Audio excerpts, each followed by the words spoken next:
Welcome to SI Audiobooks. Please like, share and subscribe to the channel for more content. Animal Farm by George Orwell. Mr. Jones, of the Manor Farm, had locked the hen houses for the night, but was too drunk to remember to shut the portholes. With the ring of light from his lantern dancing from side to side, he lurched across the yard, kicked off his boots at the back door, drew himself a last glass of beer from the barrel in the scullery, and made his way up to bed, when Mrs. Jones was already snoring. As soon as the light in the bedroom went out, there was a stirring and a fluttering all through the farm buildings. Word had gone round during the day that old Major, the prize middle white boar, had had a strange dream on the previous night and wished to communicate it to the other animals. It had been agreed that they should all meet in the big barn as soon as Mr. Jones was safely out of the way. Old Major, so he was always called, though the name under which he had been exhibited was Willingdon Beauty, was so highly regarded on the farm that everyone was quite ready to lose an hour's sleep in order to hear what he had to say. At one end of the big barn, on a sort of raised platform, Major was already ensconced on his bed of straw, under a lantern which hung from a beam. He was 12 years old and had lately grown rather stout, but he was still a majestic-looking pig, with a wise and benevolent appearance in spite of the fact that his tushes had never been cut. Before long the other animals began to arrive and make themselves comfortable after their different fashions. First came the 3 dogs, Bluebell, Jessie, and Pincher, and then the pigs, who settled down in the straw immediately in front of the platform. The hens perched themselves on the windowsills, the pigeons fluttered up to the rafters, the sheep and cows lay down behind the pigs and began to chew the cud. The 2 cart horses, Boxer and Clover, came in together, walking very slowly and setting down their vast hairy hoofs with great care lest there should be some small animal concealed in the straw. Clover was a stout motherly mare approaching middle life, who had never quite got her figure back after her 4th foal. Boxer was an enormous beast, nearly 18 hands high, and as strong as any 2 ordinary horses put together. A white stripe down his nose gave him a somewhat stupid appearance, and in fact he was not of first-rate intelligence, but he was universally respected for his steadiness of character and tremendous powers of work.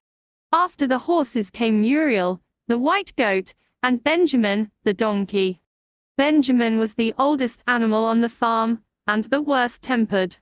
He seldom talked, and when he did, it was usually to make some cynical remark. For instance, he would say that God had given him a tail to keep the flies off, but that he would sooner have had no tail and no flies. Alone among the animals on the farm he never laughed. If asked why, he would say that he saw nothing to laugh at. Nevertheless, without openly admitting it, he was devoted to Boxer. The 2 of them usually spent their Sundays together, in the small paddock beyond the orchard, racing side by side and never speaking. The 2 horses had just lain down when a brood of ducklings, which had lost their mother, filed into the barn, cheeping feebly and wandering from side to side to find some place where they would not be trodden on. Clover made a sort of wall round them with her great foreleg, and the ducklings nestled down inside it and promptly fell asleep. At the last moment Molly, the foolish, pretty white mare who drew Mr. Jones's trap, came mincing daintily in, chewing at a lump of sugar. She took a place near the front and began flirting her white mane, hoping to draw attention to the red ribbons it was plaited with. Last of all came the cat, who looked round, as usual, for the warmest place, and finally squeezed herself in between Boxer and Clover. There she purred contentedly throughout Major's speech, without listening to a word of what he was saying. All the animals were now present except Moses, the tame raven, who slept on a perch behind the back door. When Major saw that they had all made themselves comfortable and were waiting attentively, he cleared his throat and began. "Comrades, you have heard already about the strange dream that I had last night. But I will come to the dream later. I have something else to say first. I do not think, comrades, that I shall be with you for many months longer, and before I die, I feel it my duty to pass on to you such wisdom as I have acquired. I have had a long life, I have had much time for thought as I lay alone in my stall, and I think I may say that I understand the nature of life on this earth, as well as any animal now living. It is about this that I wish to speak to you. Now, comrades, what is the nature of this life of ours? Let us face it. Our lives are miserable, laborious, and short. We are born, we are given just so much food as will keep the breath in our bodies, and those of us who are capable of it are forced to work to the last atom of our strength, and the very instant that our usefulness has come to an end we are slaughtered with hideous cruelty. No animal in England knows the meaning of happiness or leisure after he is a year old. No animal in England is free. The life of an animal is misery and slavery, that is the plain truth. But is this simply part of the order of nature? Is it because this land of ours is so poor that it cannot afford a decent life to those who dwell upon it? No, comrades, 1,000 times no. The soil of England is fertile, its climate is good, it is capable of affording food in abundance to an enormously greater number of animals than now inhabit it. This single farm of ours would support a dozen horses, 20 cows, hundreds of sheep, and all of them living in a comfort and a dignity that are now almost beyond our imagining. Why then do we continue in this miserable condition? Because nearly the whole of the produce of our labor is stolen from us by human beings. There, comrades, is the answer to all our problems. It is summed up in a single word: man. Man is the only real enemy we have. Remove man from the scene, and the root cause of hunger and overwork is abolished forever. Man is the only creature that consumes without producing. He does not give milk, he does not lay eggs, he is too weak to pull the plow, he cannot run fast enough to catch rabbits. Yet he is lord of all the animals.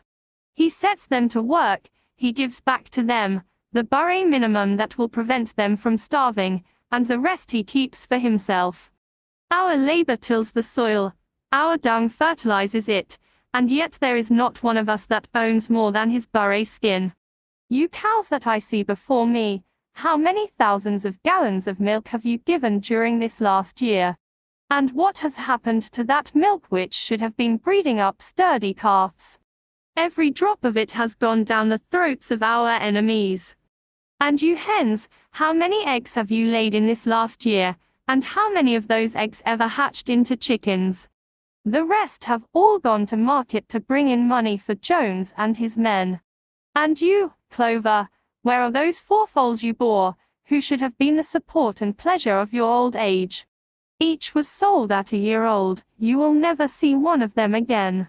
In return for your 4 confinements and all your labor in the fields, what have you ever had except your bare rations and a stall? And even the miserable lives we led are not allowed to reach their natural span. For myself I do not grumble, for I am one of the lucky ones. I am 12 years old and have had over 400 children. Such is the natural life of a pig. But no animal escapes the cruel knife in the end. You young porkers who are sitting in front of me, every one of you will scream your lives out at the block within a year. To that horror we all must come: cows, pigs, hens, sheep, everyone. Even the horses and the dogs have no better fate. You, boxer, the very day that those great muscles of yours lose their power, Jones will sell you to the knacker, who will cut your throat and boil you down for the foxhounds. As for the dogs, when they grow old and toothless, Jones ties a brick round their necks and drowns them in the nearest pond. Is it not crystal clear, then, comrades, that all the evils of this life of ours spring from the tyranny of human beings? Only get rid of man, and the produce of our labor would be our own. Almost overnight, we could become rich and free. What then must we do? Why, work night and day, body and soul, for the overthrow of the human race. That is my message to you, comrades: rebellion. I do not know when that rebellion will come, it might be in a week, or in 100 years, but I know, as surely as I see this straw beneath my feet, that sooner or later justice will be done. Fix your eyes on that, comrades, throughout the short remainder of your lives. And above all, pass on this message of mine to those who come after you, so that future generations shall carry on the struggle until it is victorious. And remember, comrades, your resolution must never falter. No argument must lead you astray. Never listen when they tell you that man and the animals have a common interest, that the prosperity of the one is the prosperity of the others. It is all lies. Man serves the interests of no creature except himself. And among us animals, let there be perfect unity, perfect comradeship in the struggle. All men are enemies. All animals are comrades. At this moment there was a tremendous uproar. While Major was speaking, 4 large rats had crept out of their holes and were sitting on their hindquarters, listening to him. The dogs had suddenly caught sight of them, and it was only by a swift dash for their holes that the rats saved their lives.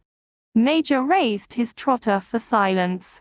"Comrades," he said, "here is a point that must be settled. The wild creatures, such as rats and rabbits, are they our friends or our enemies? Let us put it to the vote. I propose this question to the meeting: are rats comrades?" The vote was taken at once, and it was agreed by an overwhelming majority that rats were comrades. There were only 4 dissentients, the 3 dogs and the cat, who was afterwards discovered to have voted on both sides. Major continued, "I have little more to say. I merely repeat, remember always your duty of enmity towards man and all his ways. Whatever goes upon 2 legs is an enemy. Whatever goes upon 4 legs, or has wings, is a friend. And remember also that in fighting against man, we must not come to resemble him. Even when you have conquered him, do not adopt his vices. No animal must ever live in a house, or sleep in a bed, or wear clothes, or drink alcohol, or smoke tobacco, or touch money, or engage in trade. All the habits of man are evil. And, above all, no animal must ever tyrannize over his own kind. Weak or strong, clever or simple, we are all brothers. No animal must ever kill any other animal. All animals are equal. And now, comrades, I will tell you about my dream of last night. I cannot describe that dream to you. It was a dream of the earth as it will be when man has vanished. But it reminded me of something that I had long forgotten. Many years ago, when I was a little pig, my mother and the other sows used to sing an old song of which they knew only the tune and the first 3 words. I had known that tune in my infancy, but it had long since passed out of my mind. Last night, however, it came back to me in my dream. And what is more, the words of the song also came back, words, I am certain, which were sung by the animals of long ago and have been lost to memory for generations. I will sing you that song now, comrades.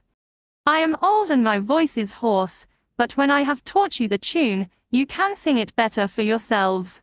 It is called Beasts of England. Old Major cleared his throat and began to sing. As he had said, his voice was hoarse, but he sang well enough, and it was a stirring tune, something between Clementine and La Cucaracha.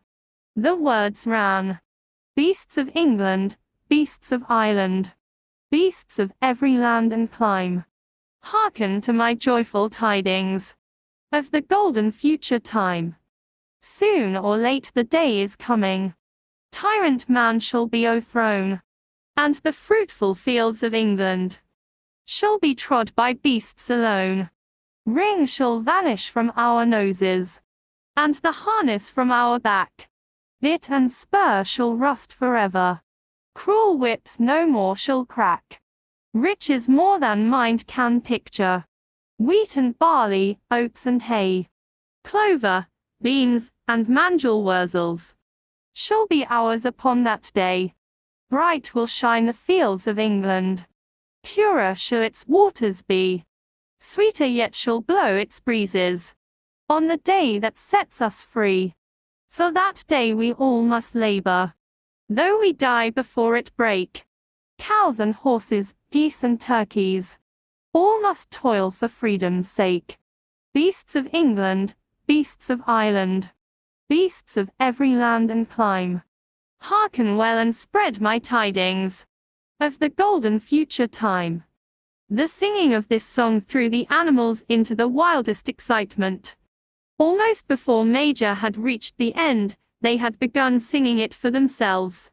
Even the stupidest of them had already picked up the tune, and a few of the words, and as for the clever ones, such as the pigs and dogs, they had the entire song by heart within a few minutes. And then, after a few preliminary tries, the whole farm burst out into Beasts of England in tremendous unison. The cows lowed it, the dogs whined it, the sheep bleated it, the horses whinnied it, the ducks quacked it.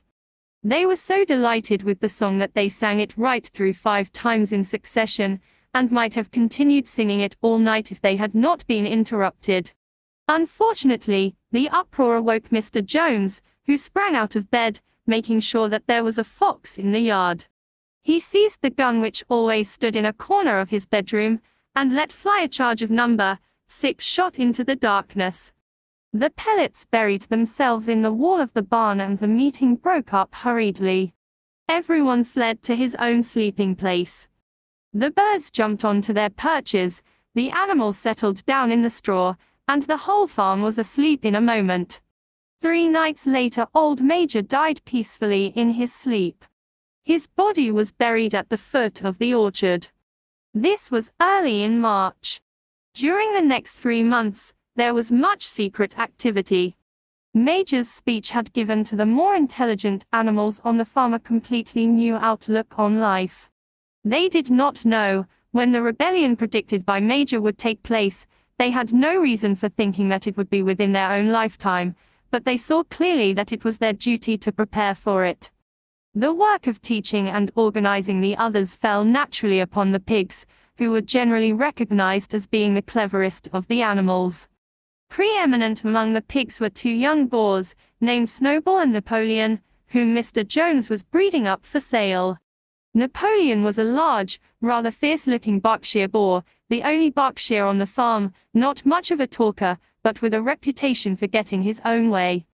Snowball was a more vivacious pig than Napoleon, quicker in speech and more inventive, but was not considered to have the same depth of character. All the other male pigs on the farm were porkers. The best known among them was a small fat pig named Squealer, with very round cheeks, twinkling eyes, nimble movements, and a shrill voice. He was a brilliant talker, and when he was arguing some difficult point, he had a way of skipping from side to side and whisking his tail which was somehow very persuasive. The others said of Squealer that he could turn black into white.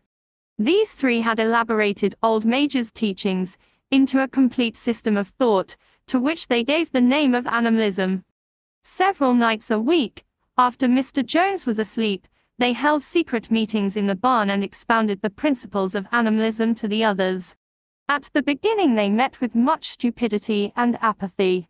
Some of the animals talked of the duty of loyalty to Mr. Jones, whom they referred to as master, or made elementary remarks, such as Mr. Jones feeds us. If he were gone, we should starve to death. Others asked such questions, as why should we care what happens after we are dead? Or if this rebellion is to happen anyway, what difference does it make whether we work for it or not? And the pigs had great difficulty in making them see that this was contrary to the spirit of animalism. The stupidest questions of all were asked by Molly, the white mare. The very first question she asked Snowball was, "Will there still be sugar after the rebellion?" "No," said Snowball firmly. "We have no means of making sugar on this farm. Besides, you do not need sugar. You will have all the oats and hay you want." "And shall I still be allowed to wear ribbons in my mane?" asked Molly. "Comrade," said Snowball, "those ribbons that you are so devoted to are the badge of slavery. Can you not understand that liberty is worth more than ribbons?" Molly agreed, but she did not sound very convinced. The pigs had an even harder struggle to counteract the lies put about by Moses, the tame raven. Moses, who was Mr. Jones's especial pet, was a spy and a tale-bearer, but he was also a clever talker. He claimed to know of the existence of a mysterious country, called Sugar Candy Mountain, to which all animals went when they died. It was situated somewhere up in the sky, a little distance beyond the clouds, Moses said. In Sugar Candy Mountain it was Sunday 7 days a week, clover was in season all the year round, and lump sugar and linseed cake grew on the hedges. The animals hated Moses because he told tales and did no work, but some of them believed in Sugar Candy Mountain, and the pigs had to argue very hard to persuade them that there was no such place. Their most faithful disciples were the 2 cart horses, Boxer and Clover. These two had great difficulty in thinking anything out for themselves, but having once accepted the pigs as their teachers, they absorbed everything that they were told, and passed it on to the other animals, by simple arguments. They were unfailing in their attendance, at the secret meetings in the barn, and led the singing of Beasts of England, with which the meetings always ended. Now, as it turned out, the rebellion was achieved much earlier and more easily than anyone had expected. In past years Mr. Jones, although a hard master, had been a capable farmer, but of late he had fallen on evil days. He had become much disheartened after losing money in a lawsuit, and had taken to drinking more than was good for him. For whole days at a time he would lounge in his Windsor chair in the kitchen, reading the newspapers, drinking, and occasionally feeding Moses on crusts of bread soaked in beer. His men were idle and dishonest, the fields were full of weeds, the buildings wanted roofing, the hedges were neglected, and the animals were underfed. June came and the hay was almost ready for cutting. On Midsummer's Eve, which was a Saturday, Mr. Jones went into Willingdon and got so drunk at the Red Lion that he did not come back till midday. On Sunday the men had milked the cows in the early morning and then had gone out rabbiting, without bothering to feed the animals. When Mr. Jones got back, he immediately went to sleep on the drawing-room sofa with the news of the world over his face, so that when evening came, the animals were still unfed. At last they could stand it no longer. One of the cows broke in the door of the store shed with her horn, and all the animals began to help themselves from the bins. It was just then that Mr. Jones woke up. The next moment he and his 4 men were in the store shed with whips in their hands, lashing out in all directions. This was more than the hungry animals could bear. With one accord, though nothing of the kind had been planned beforehand, they flung themselves upon their tormentors.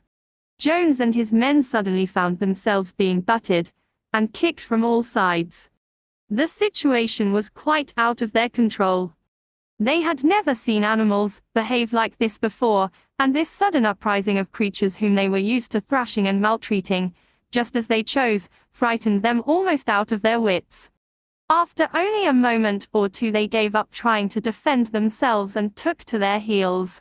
A minute later all 5 of them were in full flight down the cart track that led to the main road, with the animals pursuing them in triumph. Mrs. Jones looked out of the bedroom window, saw what was happening, hurriedly flung a few possessions into a carpet bag, and slipped out of the farm by another way. Moses sprang off his perch and flapped after her, croaking loudly. Meanwhile the animals had chased Jones and his men out onto the road and slammed the 5-barred gate behind them. And so, almost before they knew what was happening, the rebellion had been successfully carried through, Jones was expelled, and the manor farm was theirs. For the first few minutes the animals could hardly believe in their good fortune. Their first act was to gallop in a body right round the boundaries of the farm, as though to make quite sure that no human being was hiding anywhere upon it. Then they raced back to the farm buildings to wipe out the last traces of Jones's hated reign. The harness room at the end of the stables was broken open, the bits, the nose rings, the dog chains, the cruel knives with which Mr. Jones had been used to castrate the pigs and lambs, were all flung down the well. The reins, the halters, the blinkers, the degrading nosebags, were thrown onto the rubbish fire, which was burning in the yard. So were the whips. All the animals capered with joy when they saw the whips going up in flames. Snowball also threw onto the fire the ribbons with which the horses' manes and tails had usually been decorated on market days. Ribbons, he said, should be considered as clothes, which are the mark of a human being. All animals should go naked. When Boxer heard this, he fetched the small straw hat which he wore in summer to keep the flies out of his ears, and flung it onto the fire with the rest. In a very little while the animals had destroyed everything that reminded them of Mr. Jones.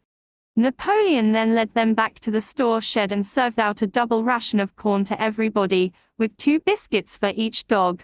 Then they sang Beasts of England from end to end 7 times running, and after that they settled down for the night and slept as they had never slept before. But they woke at dawn as usual, and suddenly remembering the glorious thing that had happened, they all raced out into the pasture together. A little way down the pasture there was a knoll that commanded a view of most of the farm. The animals rushed to the top of it and gazed round them in the clear morning light. Yes, it was theirs. Everything that they could see was theirs. In the ecstasy of that thought they gamboled round and round, they hurled themselves into the air in great leaps of excitement. They rolled in the dew, they cropped mouthfuls of the sweet summer grass, they kicked up clods of the black earth and snuffed its rich scent.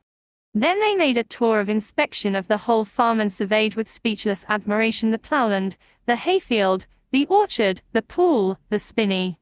It was as though they had never seen these things before, and even now they could hardly believe that it was all their own. Then they filed back to the farm buildings and halted in silence outside the door of the farmhouse.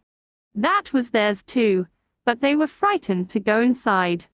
After a moment, however, Snowball and Napoleon butted the door open with their shoulders, and the animals entered in single file, walking with the utmost care for fear of disturbing anything. They tiptoed from room to room, afraid to speak above a whisper, and gazing with a kind of awe at the unbelievable luxury, at the beds with their feather mattresses, the looking-glasses, the horsehair sofa, the Brussels carpet, the lithograph of Queen Victoria over the drawing-room mantelpiece. They were lost coming down the stairs when Molly was discovered to be missing. Going back, the others found that she had remained behind in the best bedroom. She had taken a piece of blue ribbon from Mrs. Jones's dressing table, and was holding it against her shoulder, and admiring herself in the glass in a very foolish manner. The others reproached her sharply, and they went outside. Some hams hanging in the kitchen were taken out for burial, and the barrel of beer in the scullery was stove in with a kick from Boxer's hoof. Otherwise nothing in the house was touched. A unanimous resolution was passed on the spot that the farmhouse should be preserved as a museum. All were agreed that no animal must ever live there. The animals had their breakfast, and then Snowball and Napoleon called them together again. "Comrades," said Snowball, "it is 6:30 and we have a long day before us. Today we begin the hay harvest. But there is another matter that must be attended to first." The pigs now revealed that during the past 3 months they had taught themselves to read and write from an old spelling book, which had belonged to Mr. Jones's children and which had been thrown on the rubbish heap. Napoleon sent for pots of black and white paint and led the way down to the 5-barred gate that gave on to the main road. Then Snowball, for it was Snowball who was best at writing, took a brush between the 2 knuckles of his trotter, painted out Manor Farm from the top bar of the gate and in its place painted Animal Farm. This was to be the name of the farm from now onwards. After this they went back to the farm buildings, where Snowball and Napoleon sent for a ladder, which they caused to be set against the end wall of the big barn. They explained that by their studies of the past 3 months, the pigs had succeeded in reducing the principles of animalism to 7 commandments. These 7 commandments would now be inscribed on the wall. They would form an unalterable law, by which all the animals on Animal Farm must live forever after. With some difficulty, for it is not easy for a pig to balance himself on a ladder, Snowball climbed up and set to work, with Squealer a few rungs below him holding the paint pot. The commandments were written on the tarred wall in great white letters that could be read 30 yards away. They ran thus. The 7 commandments. 1. Whatever goes upon 2 legs is an enemy. 2. Whatever goes upon 4 legs, or has wings, is a friend. 3. No animal shall wear clothes. 4. No animal shall sleep in a bed. 5.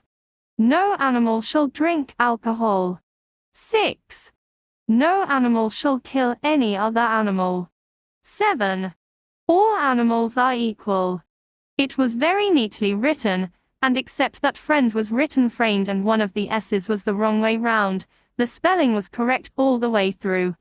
Snowball read it aloud for the benefit of the others. All the animals nodded in complete agreement, and the cleverer ones at once began to learn the commandments by heart.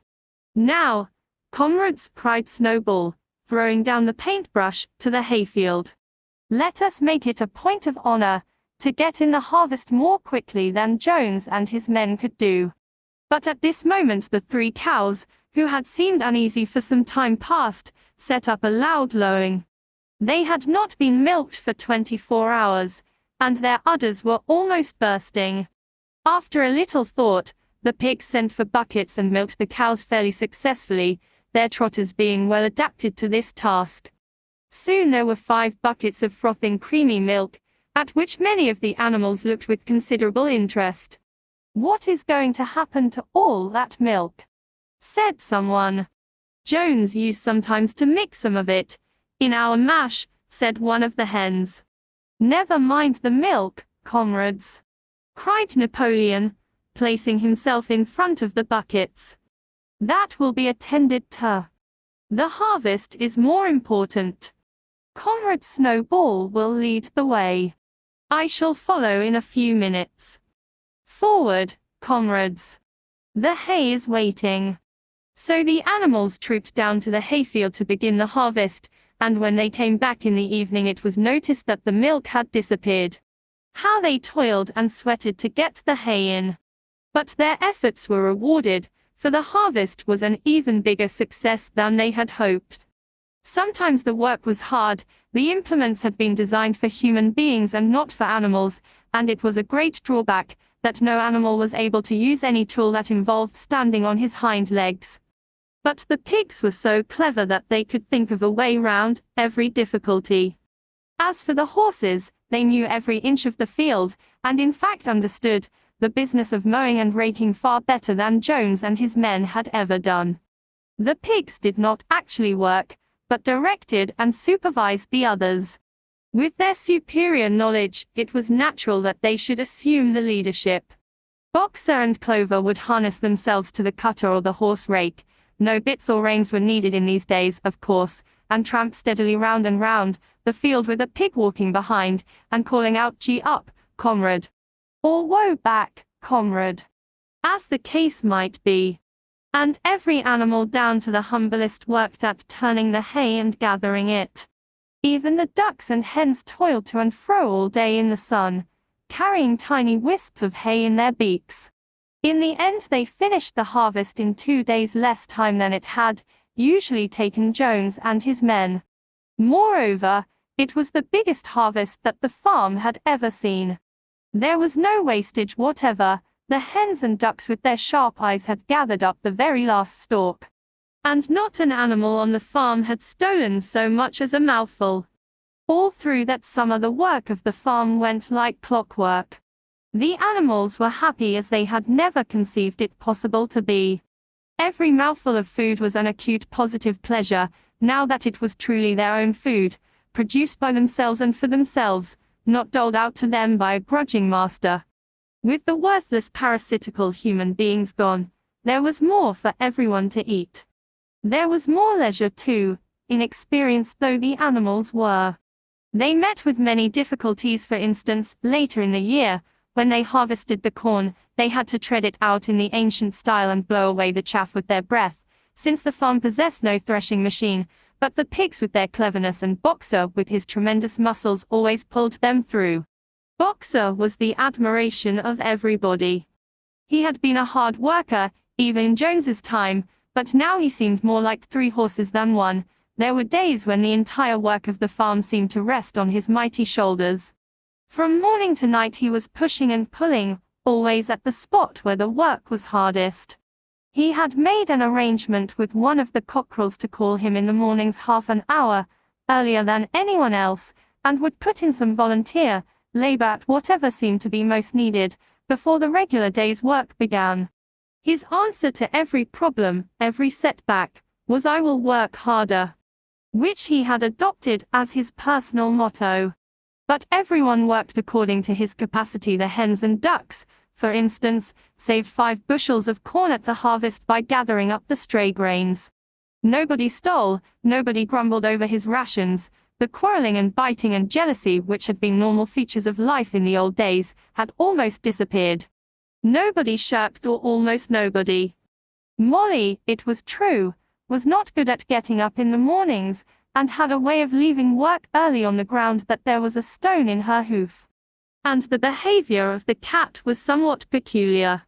It was soon noticed that, when there was work to be done, the cat could never be found. She would vanish for hours on end, and then reappear at meal times, or in the evening after work was over, as though nothing had happened. But she always made such excellent excuses, and purred so affectionately, that it was impossible not to believe in her good intentions.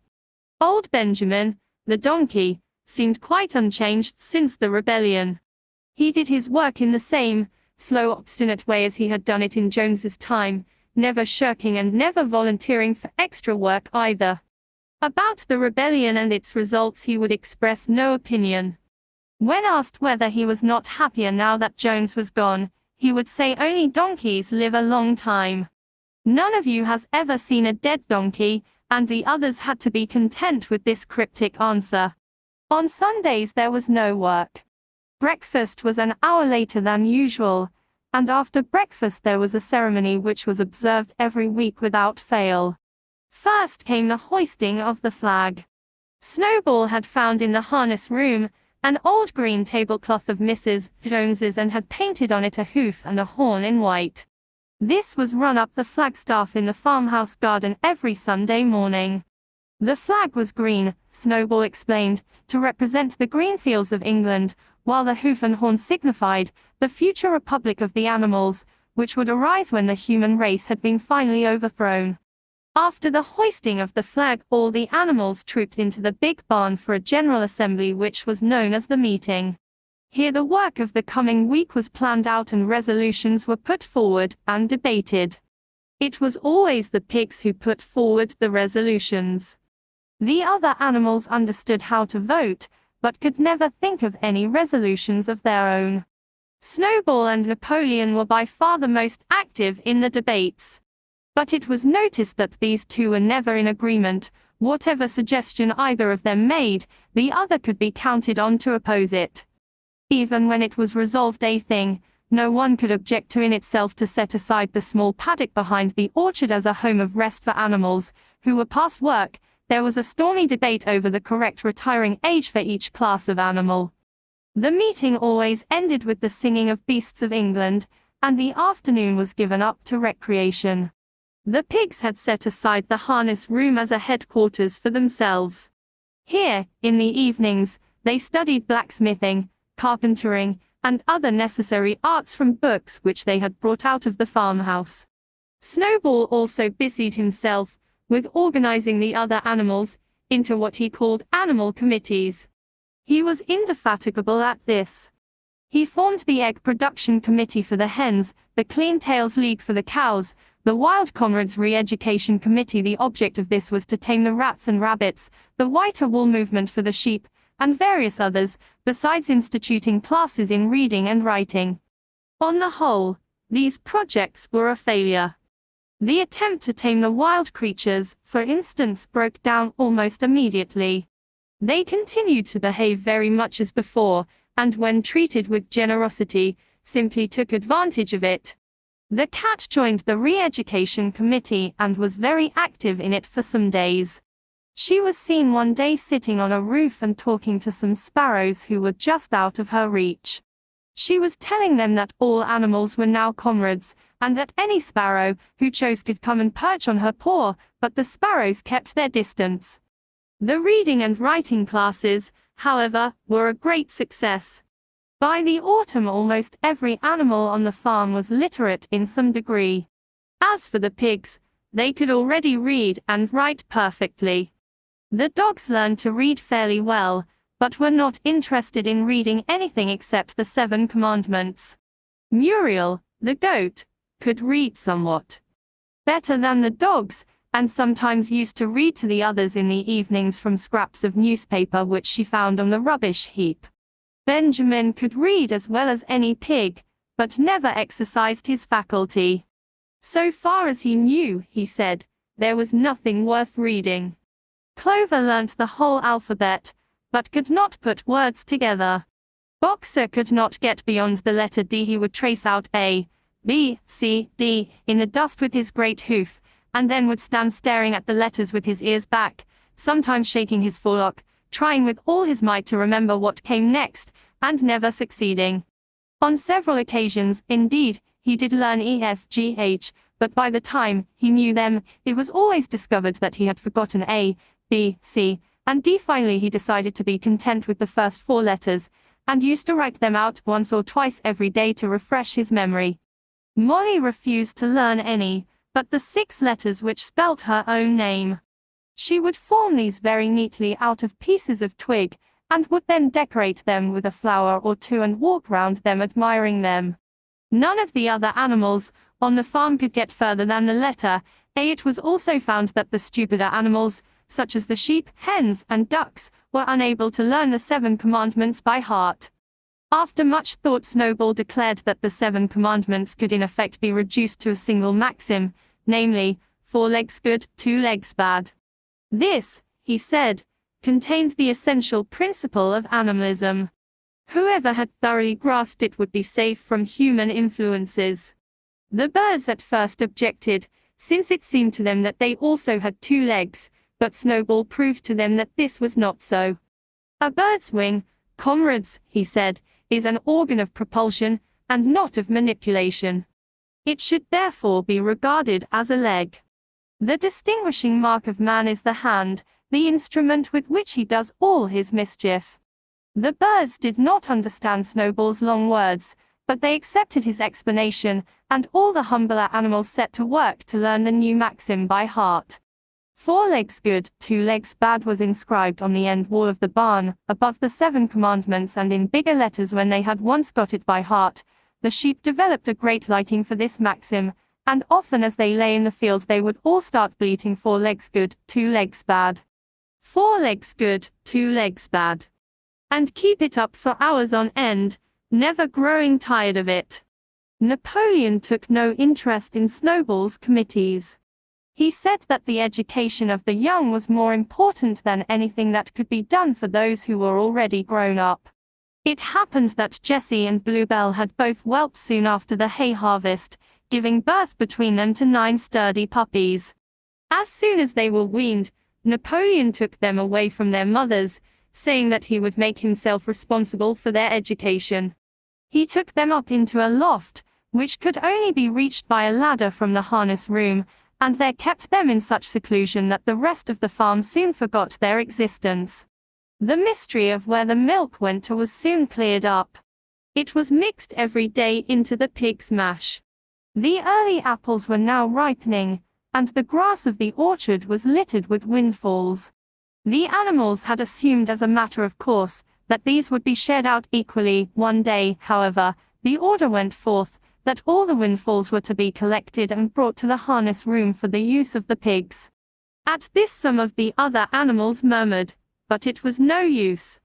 All the pigs were in full agreement on this point, even Snowball and Napoleon. Squealer was sent to make the necessary explanations to the others. "Comrades," he cried, "you do not imagine, I hope, that we pigs are doing this in a spirit of selfishness and privilege. Many of us actually dislike milk and apples. I dislike them myself. Our sole object in taking these things is to preserve our health. Milk and apples, this has been proved by science, comrades, contain substances absolutely necessary to the well-being of a pig. We pigs are brain workers. The whole management and organization of this farm depend on us. Day and night we are watching over your welfare. It is for your sake that we drink that milk and eat those apples. Do you know what would happen if we pigs failed in our duty? Jones would come back. Yes, Jones would come back. Surely, comrades, cried Squealer almost pleadingly, skipping from side to side, and whisking his tail. Surely there is no one among you who wants to see Jones come back. Now if there was one thing that the animals were completely certain of, it was that they did not want Jones back. When it was put to them in this light, they had no more to say. The importance of keeping the pigs in good health was all too obvious.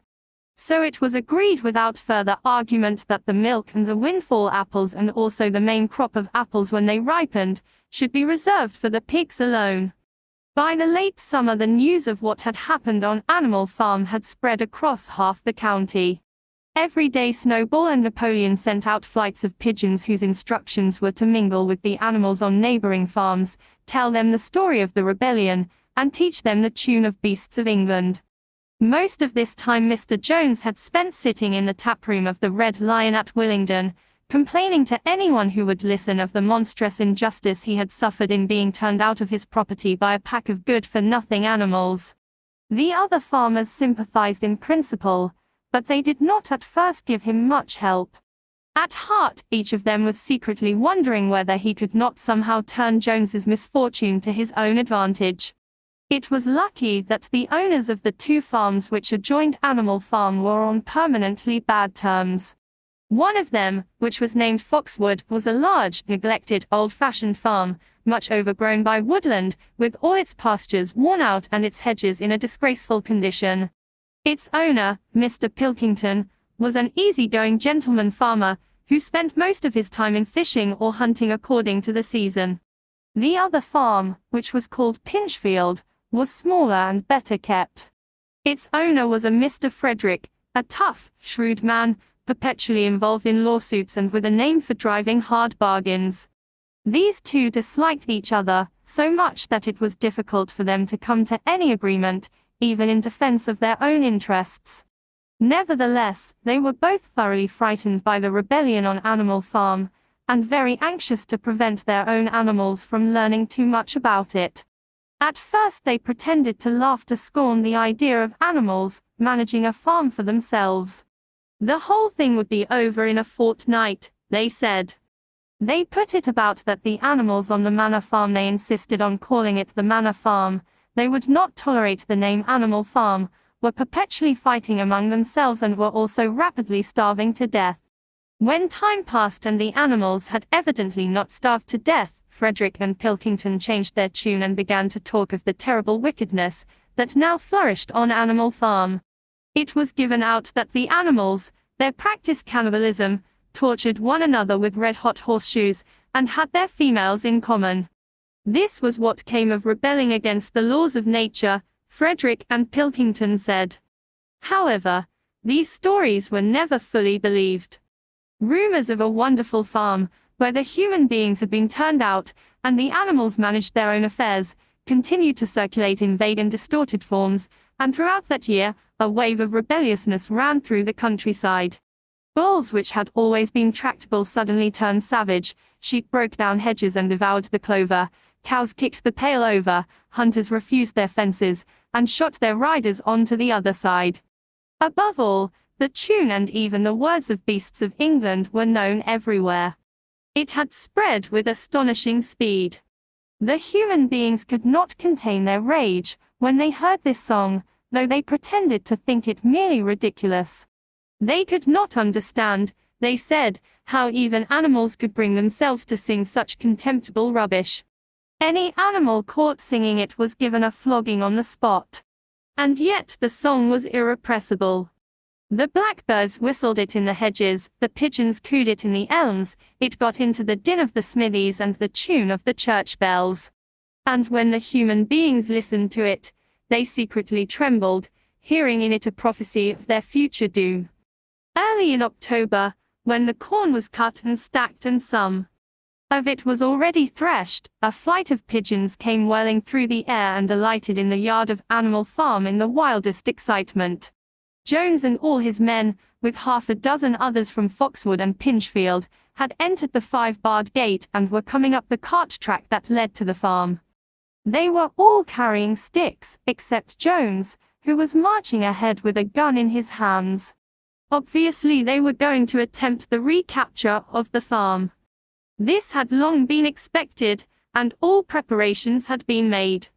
Snowball, who had studied an old book of Julius Caesar's campaigns which he had found in the farmhouse, was in charge of the defensive operations.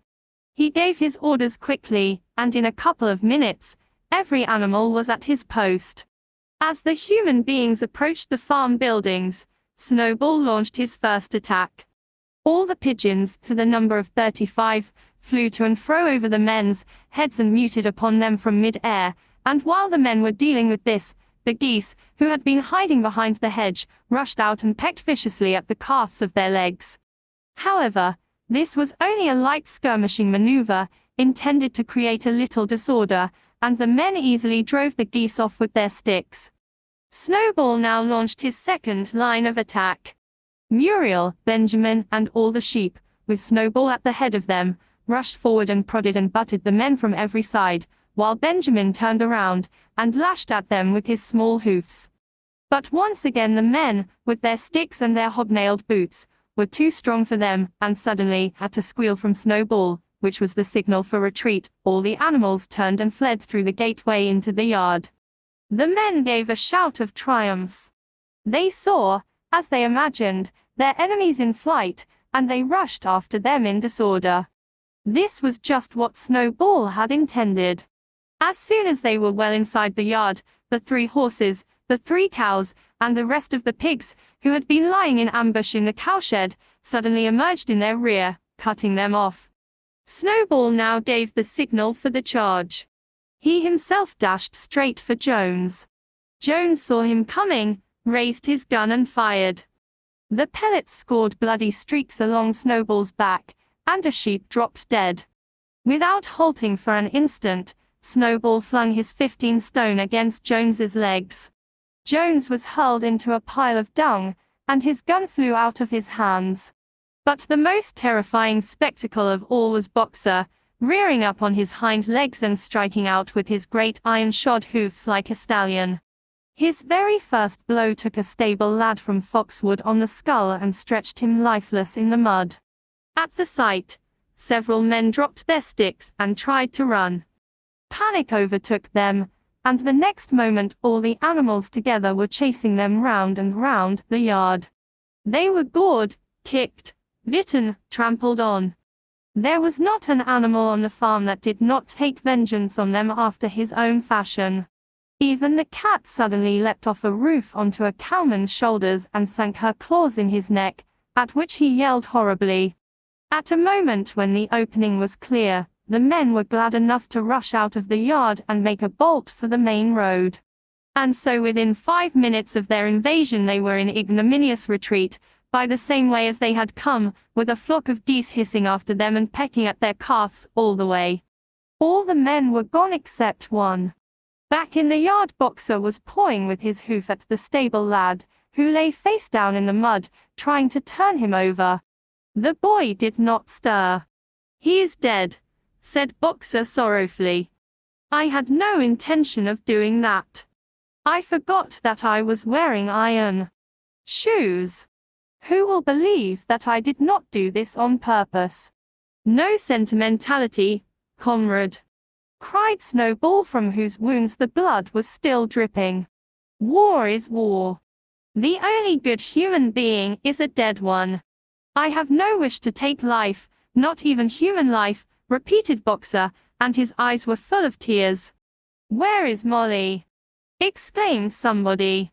Molly, in fact, was missing.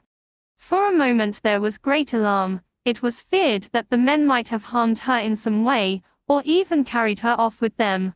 In the end, however, she was found hiding in her stall with her head buried among the hay in the manger.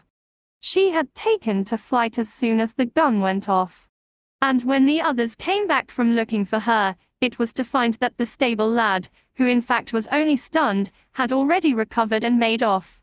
The animals had now reassembled in the wildest excitement, each recounting his own exploits in the battle at the top of his voice. An impromptu celebration of the victory was held immediately. The flag was run up and Beasts of England was sung a number of times. Then the sheep who had been killed was given a solemn funeral, a hawthorn bush being planted on her grave. At the graveside, Snowball made a little speech, emphasizing the need for all animals to be ready to die for Animal Farm if need be. The animals decided unanimously to create a military decoration, Animal Hero, First Class, which was conferred there, and then on Snowball and Boxer. It consisted of a brass medal. They were really some old horse brasses, which had been found in the harness room, to be worn on Sundays and holidays. There was also Animal Hero, Second Class, which was conferred posthumously on the dead sheep. There was much discussion as to what the battle should be called. In the end, it was named the Battle of the Cowshed, since that was where the ambush had been sprung. Mr. Jones's gun had been found lying in the mud, and it was known that there was a supply of cartridges in the farmhouse. It was decided to set the gun up at the foot of the flagstaff, like a piece of artillery, and to fire it twice a year, once on October the 12th, the anniversary of the Battle of the Cowshed, and once on Midsummer Day, the anniversary of the rebellion. As winter drew on, Molly became more and more troublesome. She was late for work every morning and excused herself by saying that she had overslept, and she complained of mysterious pains, although her appetite was excellent. On every kind of pretext, she would run away from work and go to the drinking pool, where she would stand foolishly gazing at her own reflection in the water. But there were also rumors of something more serious. One day, as Molly strolled blithely into the yard, flirting her long tail and chewing at a stalk of hay, Clover took her aside. "Molly," she said, "I have something very serious to say to you. This morning I saw you looking over the hedge that divides Animal Farm from Foxwood. One of Mr. Pilkington's men was standing on the other side of the hedge. And I was a long way away, but I am almost certain I saw this. He was talking to you, and you were allowing him to stroke your nose. What does that mean, Molly?" "He didn't. I wasn't." "It isn't true," cried Molly, beginning to prance about and paw the ground. "Molly, look me in the face. Do you give me your word of honor that that man was not stroking your nose?" "It isn't true," repeated Molly, but she could not look Clover in the face, and the next moment, she took to her heels and galloped away into the field. A thought struck Clover. Without saying anything to the others, she went to Molly's stall and turned over the straw with her hoof. Hidden under the straw was a little pile of lump sugar and several bunches of ribbon of different colors. 3 days later Molly disappeared. For some weeks nothing was known of her whereabouts. Then the pigeons reported that they had seen her on the other side of Willingdon. She was between the shafts of a smart dogcart painted red and black, which was standing outside a public house. A fat red-faced man in check breeches and gaiters, who looked like a publican, was stroking her nose and feeding her with sugar. Her coat was newly clipped and she wore a scarlet ribbon round her forelock. She appeared to be enjoying herself, so the pigeons said. None of the animals ever mentioned Molly again. In January there came bitterly hard weather. The earth was like iron, and nothing could be done in the fields. Many meetings were held in the big barn, and the pigs occupied themselves with planning out the work of the coming season. It had come to be accepted that the pigs, who were manifestly cleverer than the other animals, should decide all questions of farm policy, though their decisions had to be ratified by a majority vote. This arrangement would have worked well enough if it had not been for the disputes between Snowball and Napoleon. These two disagreed at every point where disagreement was possible. If one of them suggested sowing a bigger acreage with barley, the other was certain to demand a bigger acreage of oats, and if one of them said that such and such a field was just right for cabbages, the other would declare that it was useless for anything except roots. Each had his own following, and there were some violent debates. At the meetings Snowball often won over the majority by his brilliant speeches, but Napoleon was better at canvassing support for himself in between times. He was especially successful with the sheep. Of late the sheep had taken to bleating 4 legs good, 2 legs bad both in and out of season, and they often interrupted the meeting with this. It was noticed that they were especially liable to break into 4 legs good, 2 legs bad at crucial moments in Snowball's speeches. Snowball had made a close study of some back numbers of the farmer and stock breeder, which he had found in the farmhouse, and was full of plans for innovations and improvements. He talked learnedly about field drains, silage, and basic slag, and had worked out a complicated scheme for all the animals to drop their dung directly in the fields, at a different spot every day, to save the labor of cartage. Napoleon produced no schemes of his own, but said quietly that Snowballs would come to nothing, and seemed to be biding his time. But of all their controversies, none was so bitter as the one that took place over the windmill. In the long pasture, not far from the farm buildings, there was a small knoll, which was the highest point on the farm. After surveying the ground, Snowball declared that this was just the place for a windmill, which could be made to operate a dynamo, and supply the farm with electrical power. This would light the stalls and warm them in winter, and would also run a circular saw, a chaff cutter, a manual slicer, and an electric milking machine. The animals had never heard of anything of this kind before, for the farm was an old-fashioned one and had only the most primitive machinery, and they listened in astonishment while Snowball conjured up pictures of fantastic machines, which would do their work for them while they grazed at their ease in the fields or improved their minds with reading and conversation. Within a few weeks Snowball's plans for the windmill were fully worked out. The mechanical details came mostly from 3 books which had belonged to Mr. Jones: 1000 Useful Things to Do About the House, Every Man His Own Bricklayer, and Electricity for Beginners. Snowball used as his study a shed which had once been used for incubators and had a smooth wooden floor, suitable for drawing on. He was closeted there for hours at a time, with his books held open by a stone, and with a piece of chalk gripped between the knuckles of his trotter. He would move rapidly to and fro, drawing in line after line, and uttering little whimpers of excitement. Gradually the plans grew into a complicated mass of cranks and cogwheels, covering more than half the floor, which the other animals found completely unintelligible, but very impressive. All of them came to look at Snowball's drawings at least once a day. Even the hens and ducks came, and were at pains not to tread on the chalk marks. Only Napoleon held aloof. He had declared himself against the windmill from the start. One day, however, he arrived unexpectedly to examine the plans. He walked heavily round the shed, looked closely at every detail of the plans and snuffed at them once or twice, then stood for a little, while contemplating them out of the corner of his eye. Then suddenly he lifted his leg, urinated over the plans, and walked out without uttering a word. The whole farm was deeply divided on the subject of the windmill. Snowball did not deny that to build it would be a difficult business. Stone would have to be carried and built up into walls, then the sails would have to be made, and after that, there would be need for dynamos and cables. How these were to be procured, Snowball did not say.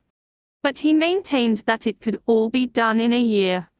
And thereafter, he declared, so much labor would be saved that the animals would only need to work 3 days a week. Napoleon, on the other hand, argued that the great need of the moment was to increase food production, and that if they wasted time on the windmill, they would all starve to death. The animals formed themselves into 2 factions under the slogan, "Vote for Snowball and the 3-day week," and "Vote for Napoleon and the full manger."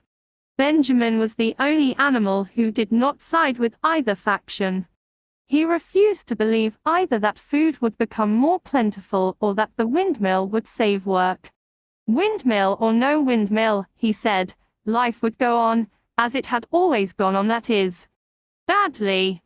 Apart from the disputes over the windmill, there was the question of the defense of the farm. It was fully realized that though the human beings had been defeated in the Battle of the Cowshed, they might make another and more determined attempt to recapture the farm and reinstate Mr. Jones. They had all the more reason for doing so because the news of their defeat had spread across the countryside and made the animals on the neighboring farms more restive than ever. As usual, Snowball and Napoleon were in disagreement. According to Napoleon, what the animals must do was to procure firearms and train themselves in the use of them. According to Snowball, they must send out more and more pigeons, and stir up rebellion among the animals on the other farms. The one argued that if they could not defend themselves they were bound to be conquered. The other argued that if rebellions happened everywhere they would have no need to defend themselves. The animals listened first to Napoleon, then to Snowball, and could not make up their minds which was right. Indeed, they always found themselves in agreement with the one who was speaking at the moment. At last the day came when Snowball's plans were completed. At the meeting on the following Sunday the question of whether or not to begin work on the windmill was to be put to the vote. When the animals had assembled in the big barn, Snowball stood up and, though occasionally interrupted by bleating from the sheep, set forth his reasons for advocating the building of the windmill. Then Napoleon stood up to reply. He said very quietly that the windmill was nonsense and that he advised nobody to vote for it, and promptly sat down again. He had spoken for barely 30 seconds, and seemed almost indifferent as to the effect he produced. At this Snowball sprang to his feet, and shouting down the sheep, who had begun bleating again, broke into a passionate appeal in favor of the windmill. Until now the animals had been about equally divided in their sympathies, but in a moment Snowball's eloquence had carried them away. In glowing sentences he painted a picture of Animal Farm as it might be when sordid labor was lifted from the animals' backs. His imagination had now run far beyond chaff cutters and turnip slicers. Electricity, he said, could operate threshing machines, plows, harrows, rollers, and reapers and binders, besides supplying every stall with its own electric light, hot and cold water, and an electric heater. By the time he had finished speaking, there was no doubt as to which way the vote would go. But just at this moment Napoleon stood up and, casting a peculiar sidelong look at Snowball, uttered a high-pitched whimper of a kind no one had ever heard him utter before. At this there was a terrible, baying sound outside, and 9 enormous dogs wearing brass-studded collars came bounding into the barn. They dashed straight for Snowball, who only sprang from his place just in time to escape their snapping jaws. In a moment he was out of the door and they were after him. Too amazed and frightened to speak, all the animals crowded through the door to watch the chase. Snowball was racing across the long pasture that led to the road. He was running as only a pig can run, but the dogs were close on his heels. Suddenly he slipped and it seemed certain that they had him. Then he was up again, running faster than ever. Then the dogs were gaining on him again. One of them all but closed his jaws on Snowball's tail, but Snowball whisked it free just in time. Then he put on an extra spurt and, with a few inches to spare, slipped through a hole in the hedge and was seen no more. Silent and terrified, the animals crept back into the barn. In a moment the dogs came bounding back. At first no one had been able to imagine where these creatures came from, but the problem was soon solved. They were the puppies whom Napoleon had taken away from their mothers and reared privately. Though not yet full grown, they were huge dogs and as fierce-looking as wolves. They kept close to Napoleon. It was noticed that they wagged their tails to him in the same way as the other dogs had been used to do to Mr. Jones. Napoleon, with the dogs following him, now mounted onto the raised portion of the floor where Major had previously stood to deliver his speech. He announced that from now on the Sunday morning meetings would come to an end. They were unnecessary, he said, and wasted time. In future all questions relating to the working of the farm would be settled by a special committee of pigs, presided over by himself. These would meet in private and afterwards communicate their decisions to the others. The animals would still assemble on Sunday mornings to salute the flag, sing Beasts of England, and receive their orders for the week, but there would be no more debates. In spite of the shock that Snowball's expulsion had given them, the animals were dismayed by this announcement. Several of them would have protested if they could have found the right arguments. Even Boxer was vaguely troubled. He set his ears back, shook his forelock several times, and tried hard to marshal his thoughts, but in the end, he could not think of anything to say. Some of the pigs themselves, however, were more articulate. 4 young porkers in the front row uttered shrill squeals of disapproval, and all 4 of them sprang to their feet and began speaking at once. But suddenly the dogs sitting round Napoleon let out deep, menacing growls, and the pigs fell silent, and sat down again. Then the sheep broke out into a tremendous bleating of 4 legs good, 2 legs bad, which went on for nearly a quarter of an hour and put an end to any chance of discussion. Afterwards Squealer was sent round the farm to explain the new arrangement to the others. "Comrades," he said, "I trust that every animal here appreciates the sacrifice that Comrade Napoleon has made in taking this extra labor upon himself. Do not imagine, comrades, that leadership is a pleasure. On the contrary, it is a deep and heavy responsibility. No one believes more firmly than Comrade Napoleon that all animals are equal. He would be only too happy to let you make your decisions for yourselves. But sometimes you might make the wrong decisions, comrades, and then where should we be? Suppose you had decided to follow Snowball, with his moonshine of Windmill Snowball, who, as we now know, was no better than a criminal. He fought bravely at the Battle of the Cowshed," said somebody. "Bravery is not enough," said Squealer. "Loyalty and obedience are more important. And as to the Battle of the Cowshed, I believe the time will come when we shall find that Snowball's part in it was much exaggerated. Discipline, comrades, iron discipline. That is the watchword for today. One false step, and our enemies would be upon us. Surely, comrades, you do not want Jones back." Once again this argument was unanswerable. Certainly the animals did not want Jones back. If the holding of debates on Sunday mornings was liable to bring him back, then the debates must stop. Boxer, who had now had time to think things over, voiced the general feeling by saying, "If Comrade Napoleon says it, it must be right."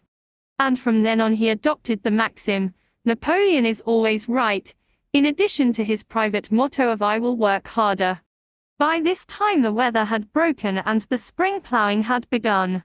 The shed where Snowball had drawn his plans of the windmill had been shut up, and it was assumed that the plans had been rubbed off the floor. Every Sunday morning at 10 o'clock the animals assembled in the big barn to receive their orders for the week. The skull of old Major, now clean of flesh, had been disinterred from the orchard and set up on a stump at the foot of the flagstaff, beside the gun. After the hoisting of the flag, the animals were required to file past the skull in a reverent manner before entering the barn. Nowadays they did not sit all together as they had done in the past. Napoleon, with Squealer and another pig named Minimus, who had a remarkable gift for composing songs and poems, sat on the front of the raised platform, with the 9 young dogs, forming a semicircle round them, and the other pigs, sitting behind. The rest of the animals sat facing them in the main body of the barn. Napoleon read out the orders for the week in a gruff soldierly style, and after a single singing of Beasts of England, all the animals dispersed. On the 3rd Sunday after Snowball's expulsion, the animals were somewhat surprised to hear Napoleon announce that the windmill was to be built after all. He did not give any reason for having changed his mind, but merely warned the animals that this extra task would mean very hard work. It might even be necessary to reduce their rations. The plans, however, had all been prepared, down to the last detail. A special committee of pigs had been at work upon them for the past 3 weeks. The building of the windmill, with various other improvements, was expected to take 2 years. That evening Squealer explained privately to the other animals that Napoleon had never in reality been opposed to the windmill. On the contrary, it was he who had advocated it in the beginning, and the plan which Snowball had drawn on the floor of the incubator shed had actually been stolen from among Napoleon's papers. The windmill was, in fact, Napoleon's own creation. Why, then, asked somebody, had he spoken so strongly against it? Here Squealer looked very sly. That, he said, was Comrade Napoleon's cunning. He had seemed to oppose the windmill, simply as a maneuver to get rid of Snowball, who was a dangerous character and a bad influence. Now that Snowball was out of the way, the plan could go forward without his interference. This, said Squealer, was something called tactics. He repeated a number of times, "Tactics, comrades, tactics," skipping round and whisking his tail with a merry laugh. The animals were not certain what the word meant, but Squealer spoke so persuasively, and the 3 dogs who happened to be with him growled so threateningly, that they accepted his explanation without further questions. All that year the animals worked like slaves. But they were happy in their work, they grudged no effort or sacrifice, well aware that everything that they did was for the benefit of themselves and those of their kind who would come after them, and not for a pack of idle, thieving human beings. Throughout the spring and summer they worked a 60-hour week, and in August Napoleon announced that there would be work on Sunday afternoons as well. This work was strictly voluntary, but any animal who absented himself from it would have his rations reduced by half. Even so, it was found necessary to leave certain tasks undone. The harvest was a little less successful than in the previous year, and 2 fields which should have been sown with roots in the early summer were not sown because the ploughing had not been completed early enough. It was possible to foresee that the coming winter would be a hard one. The windmill presented unexpected difficulties. There was a good quarry of limestone on the farm, and plenty of sand and cement had been found in one of the outhouses, so that all the materials for building were at hand. But the problem the animals could not at first solve was how to break up the stone into pieces of suitable size. There seemed no way of doing this except with picks and crowbars, which no animal could use, because no animal could stand on his hind legs. Only after weeks of vain effort did the right idea occur to somebody, namely, to utilize the force of gravity. Huge boulders, far too big to be used as they were lying all over the bed of the quarry. The animals lashed ropes round these, and then all together, cows, horses, sheep, any animal that could lay hold of the rope, even the pigs sometimes joined in at critical moments, they dragged them with desperate slowness up the slope to the top of the quarry, where they were toppled over the edge, to shatter to pieces below. Transporting the stone when it was once broken was comparatively simple. The horses carried it off in cart loads, the sheep dragged single blocks, even Muriel and Benjamin yoked themselves into an old governess cart and did their share. By late summer a sufficient store of stone had accumulated, and then the building began, under the superintendence of the pigs. But it was a slow, laborious process. Frequently it took a whole day of exhausting effort to drag a single boulder to the top of the quarry, and sometimes when it was pushed over the edge it failed to break. Nothing could have been achieved without Boxer, whose strength seemed equal to that of all the rest of the animals put together. When the boulder began to slip, and the animals cried out in despair at finding themselves dragged down the hill, it was always Boxer who strained himself against the rope and brought the boulder to a stop. To see him toiling up the slope inch by inch, his breath coming fast, the tips of his hoofs clawing at the ground, and his great sides matted with sweat, filled everyone with admiration. Clover warned him sometimes to be careful not to overstrain himself, but Boxer would never listen to her. His 2 slogans, "I will work harder" and "Napoleon is always right," seemed to him a sufficient answer to all problems. He had made arrangements with the cockerel to call him 3/4 of an hour earlier in the mornings instead of half an hour. And in his spare moments, of which there were not many nowadays, he would go alone to the quarry, collect a load of broken stone, and drag it down to the site of the windmill unassisted. The animals were not badly off throughout that summer, in spite of the hardness of their work.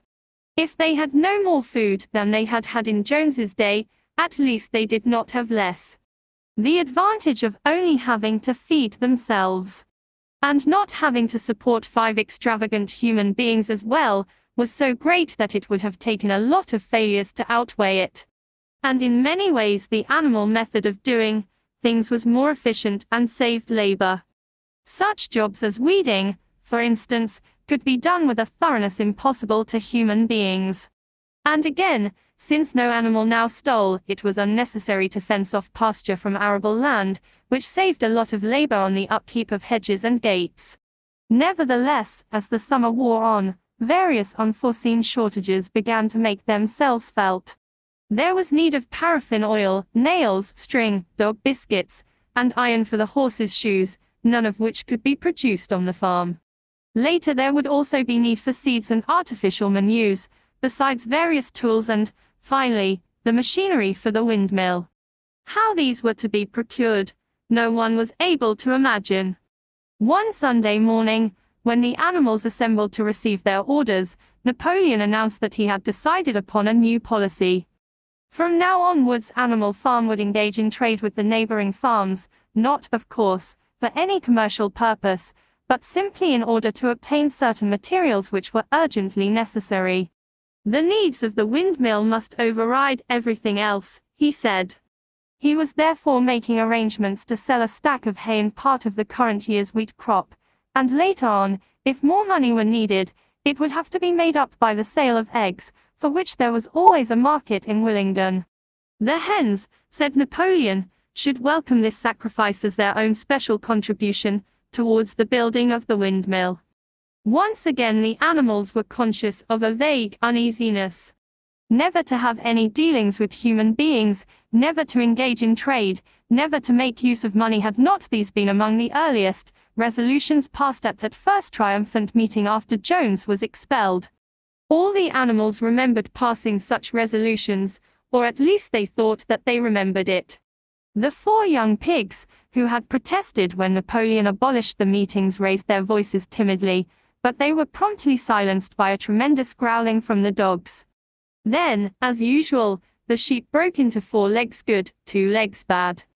And the momentary awkwardness was smoothed over. Finally Napoleon raised his trotter for silence, and announced that he had already made all the arrangements. There would be no need for any of the animals to come in contact with human beings, which would clearly be most undesirable. He intended to take the whole burden upon his own shoulders.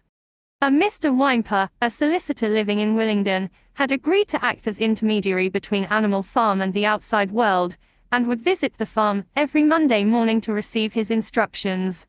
Napoleon ended his speech with his usual cry of "Long live Animal Farm!" And after the singing of Beasts of England, the animals were dismissed.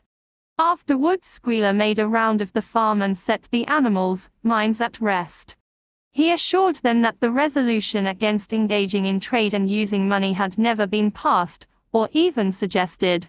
It was pure imagination, probably traceable in the beginning to lies circulated by Snowball. A few animals still felt faintly doubtful, but Squealer asked them shrewdly, "Are you certain that this is not something that you have dreamed, comrades? Have you any record of such a resolution? Is it written down anywhere?" And since it was certainly true that nothing of the kind existed in writing, the animals were satisfied that they had been mistaken. Every Monday Mr. Whymper visited the farm as had been arranged. He was a sly-looking little man with side whiskers, a solicitor in a very small way of business, but sharp enough to have realized earlier than anyone else that Animal Farm would need a broker and that the commissions would be worth having. The animals watched his coming and going with a kind of dread, and avoided him as much as possible. Nevertheless, the sight of Napoleon, on all fours, delivering orders to Whymper, who stood on 2 legs, roused their pride and partly reconciled them to the new arrangement. Their relations with the human race were now not quite the same as they had been before.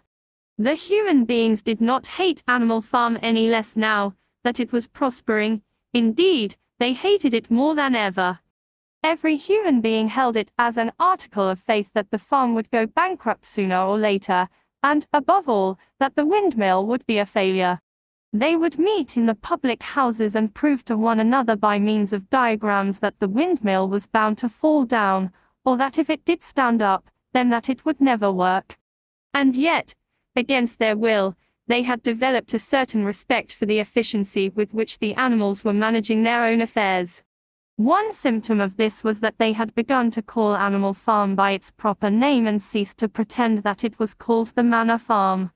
They had also dropped their championship of Jones, who had given up hope of getting his farm back and gone to live in another part of the county. Except through Whymper, there was as yet no contact between Animal Farm and the outside world, but there were constant rumors that Napoleon was about to enter into a definite business agreement, either with Mr. Pilkington of Foxwood or with Mr. Frederick of Pinchfield, but never, it was noticed, with both simultaneously. It was about this time that the pigs suddenly moved into the farmhouse and took up their residence there. Again the animals seemed to remember that a resolution against this had been passed in the early days, and again Squealer was able to convince them that this was not the case. It was absolutely necessary, he said, that the pigs, who were the brains of the farm, should have a quiet place to work in. It was also more suited to the dignity of the leader, for of late, he had taken to speaking of Napoleon under the title of leader, to live in a house than in a mere sty. Nevertheless, some of the animals were disturbed when they heard that the pigs not only took their meals in the kitchen and used the drawing room as a recreation room, but also slept in the beds. Boxer passed it off as usual with Napoleon is always right. But Clover, who thought she remembered a definite ruling against beds, went to the end of the barn and tried to puzzle out the 7 commandments which were inscribed there. Finding herself unable to read more than individual letters, she fetched Muriel. "Muriel," she said, "read me the 4th commandment. Does it not say something about never sleeping in a bed?" With some difficulty Muriel spelt it out. "It says, 'No animal shall sleep in a bed with sheets,'" she announced finally. Curiously enough, Clover had not remembered that the 4th commandment mentioned sheets, but as it was, there on the wall, it must have done so. And Squealer, who happened to be passing at this moment, attended by 2 or 3 dogs, was able to put the whole matter in its proper perspective. "You have heard then, comrades," he said, "that we pigs now sleep in the beds of the farmhouse. And why not? You did not suppose, surely, that there was ever a ruling against beds. A bed merely means a place to sleep in. A pile of straw in a stall is a bed, properly regarded.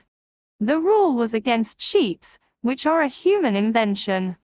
We have removed the sheets from the farmhouse beds, and sleep between blankets. And very comfortable beds they are too. But not more comfortable than we need, I can tell you, comrades, with all the brainwork we have to do nowadays. You would not rob us of our repose, would you, comrades? You would not have us too tired to carry out our duties. Surely none of you wishes to see Jones back."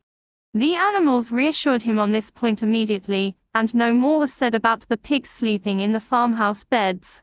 And when, some days afterwards, it was announced that from now on the pigs would get up an hour later in the mornings than the other animals, no complaint was made about that either. By the autumn the animals were tired but happy.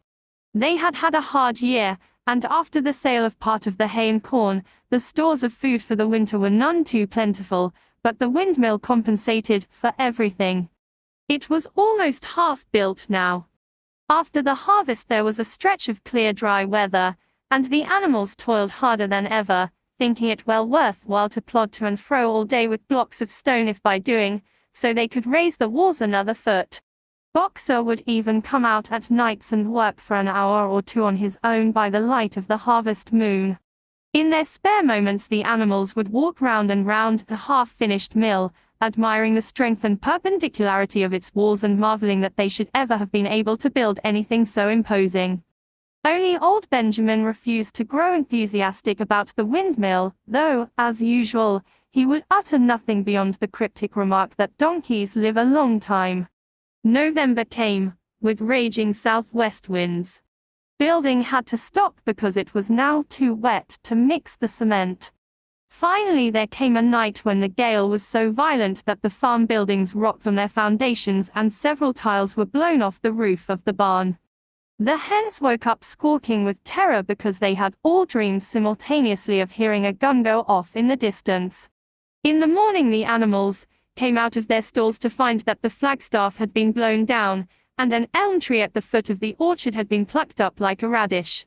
They had just noticed this when a cry of despair broke from every animal's throat. A terrible sight had met their eyes. The windmill was in ruins. With one accord they dashed down to the spot. Napoleon, who seldom moved out of a walk, raced ahead of them all. Yes, there it lay, the fruit of all their struggles, leveled to its foundations, the stones they had broken and carried so laboriously scattered all around. Unable at first to speak, they stood gazing mournfully at the litter of fallen stone. Napoleon paced to and fro in silence, occasionally snuffing at the ground.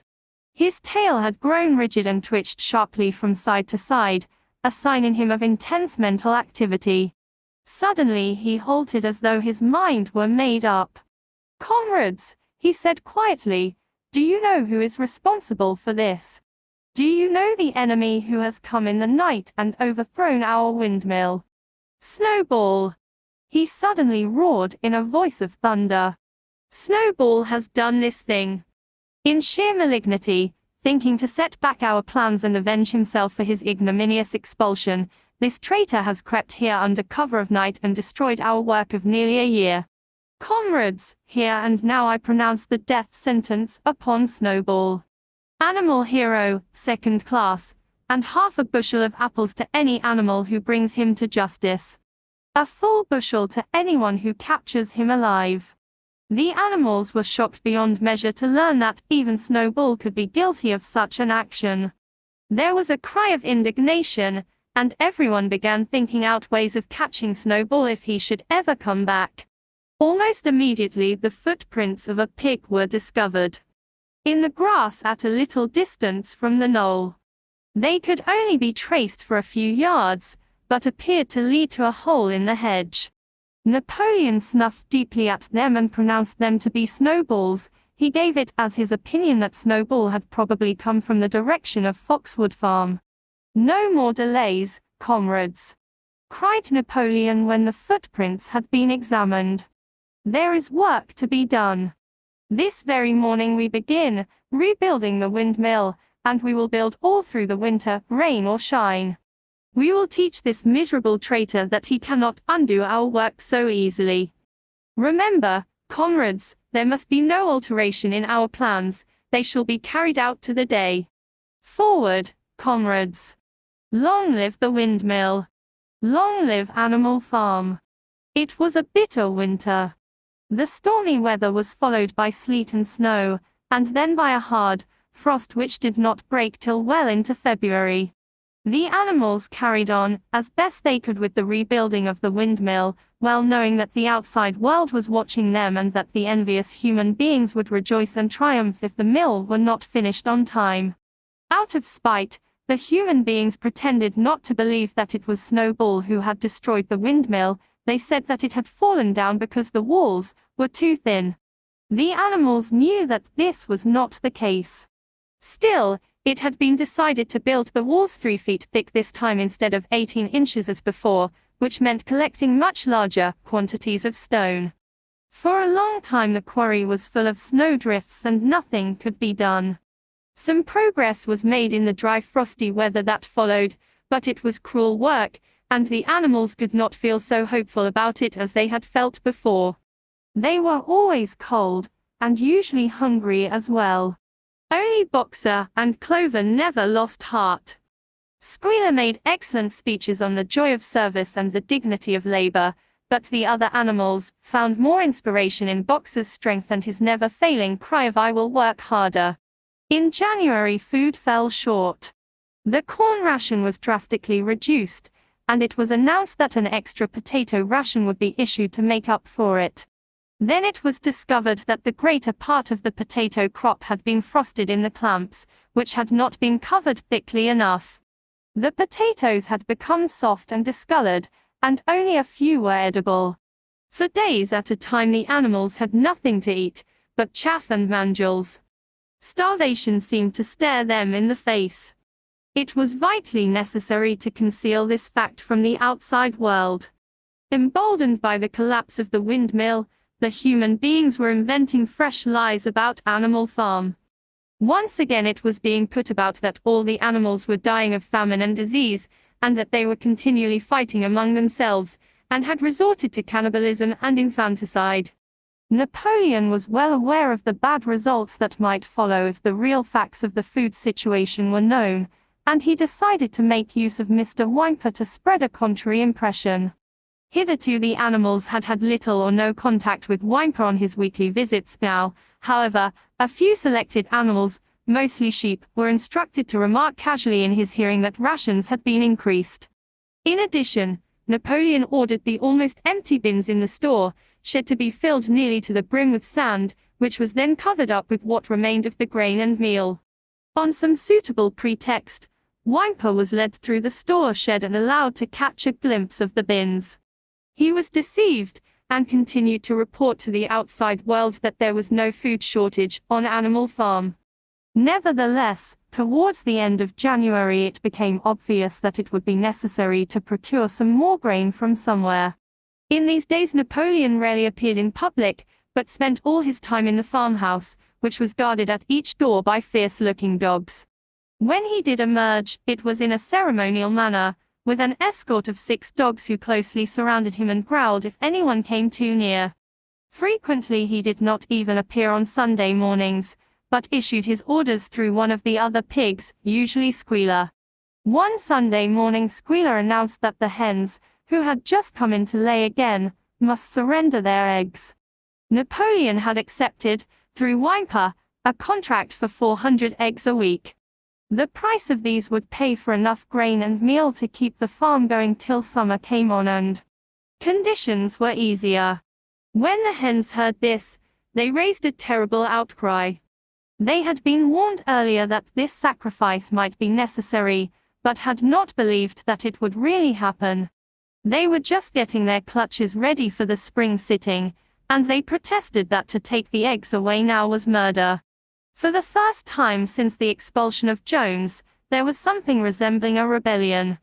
Led by 3 young black Minorca pullets, the hens made a determined effort to thwart Napoleon's wishes. Their method was to fly up to the rafters and there lay their eggs, which smashed to pieces on the floor. Napoleon acted swiftly and ruthlessly. He ordered the hens' rations to be stopped, and decreed that any animal giving so much as a grain of corn to a hen should be punished by death. The dogs saw to it that these orders were carried out. For 5 days the hens held out, then they capitulated and went back to their nesting boxes. 9 hens had died in the meantime. Their bodies were buried in the orchard, and it was given out that they had died of coccidiosis. Whymper heard nothing of this affair, and the eggs were duly delivered, a grocer's van driving up to the farm, once a week to take them away. All this while no more had been seen of Snowball. He was rumored to be hiding on one of the neighboring farms, either Foxwood or Pinchfield. Napoleon was by this time on slightly better terms with the other farmers than before. It happened that there was in the yard a pile of timber, which had been stacked there 10 years earlier, when a beech spinney was cleared. It was well seasoned, and Whymper had advised Napoleon to sell it. Both Mr. Pilkington and Mr. Frederick were anxious to buy it. Napoleon was hesitating between the two, unable to make up his mind. It was noticed that whenever he seemed on the point of coming to an agreement with Frederick, Snowball was declared to be in hiding at Foxwood, while, when he inclined toward Pilkington, Snowball was said to be at Pinchfield. Suddenly, early in the spring, an alarming thing was discovered. Snowball was secretly frequenting the farm by night. The animals were so disturbed that they could hardly sleep in their stalls. Every night, it was said, he came creeping in under cover of darkness and performed all kinds of mischief. He stole the corn, he upset the milk pails, he broke the eggs, he trampled the seedbeds, he gnawed the bark off the fruit trees.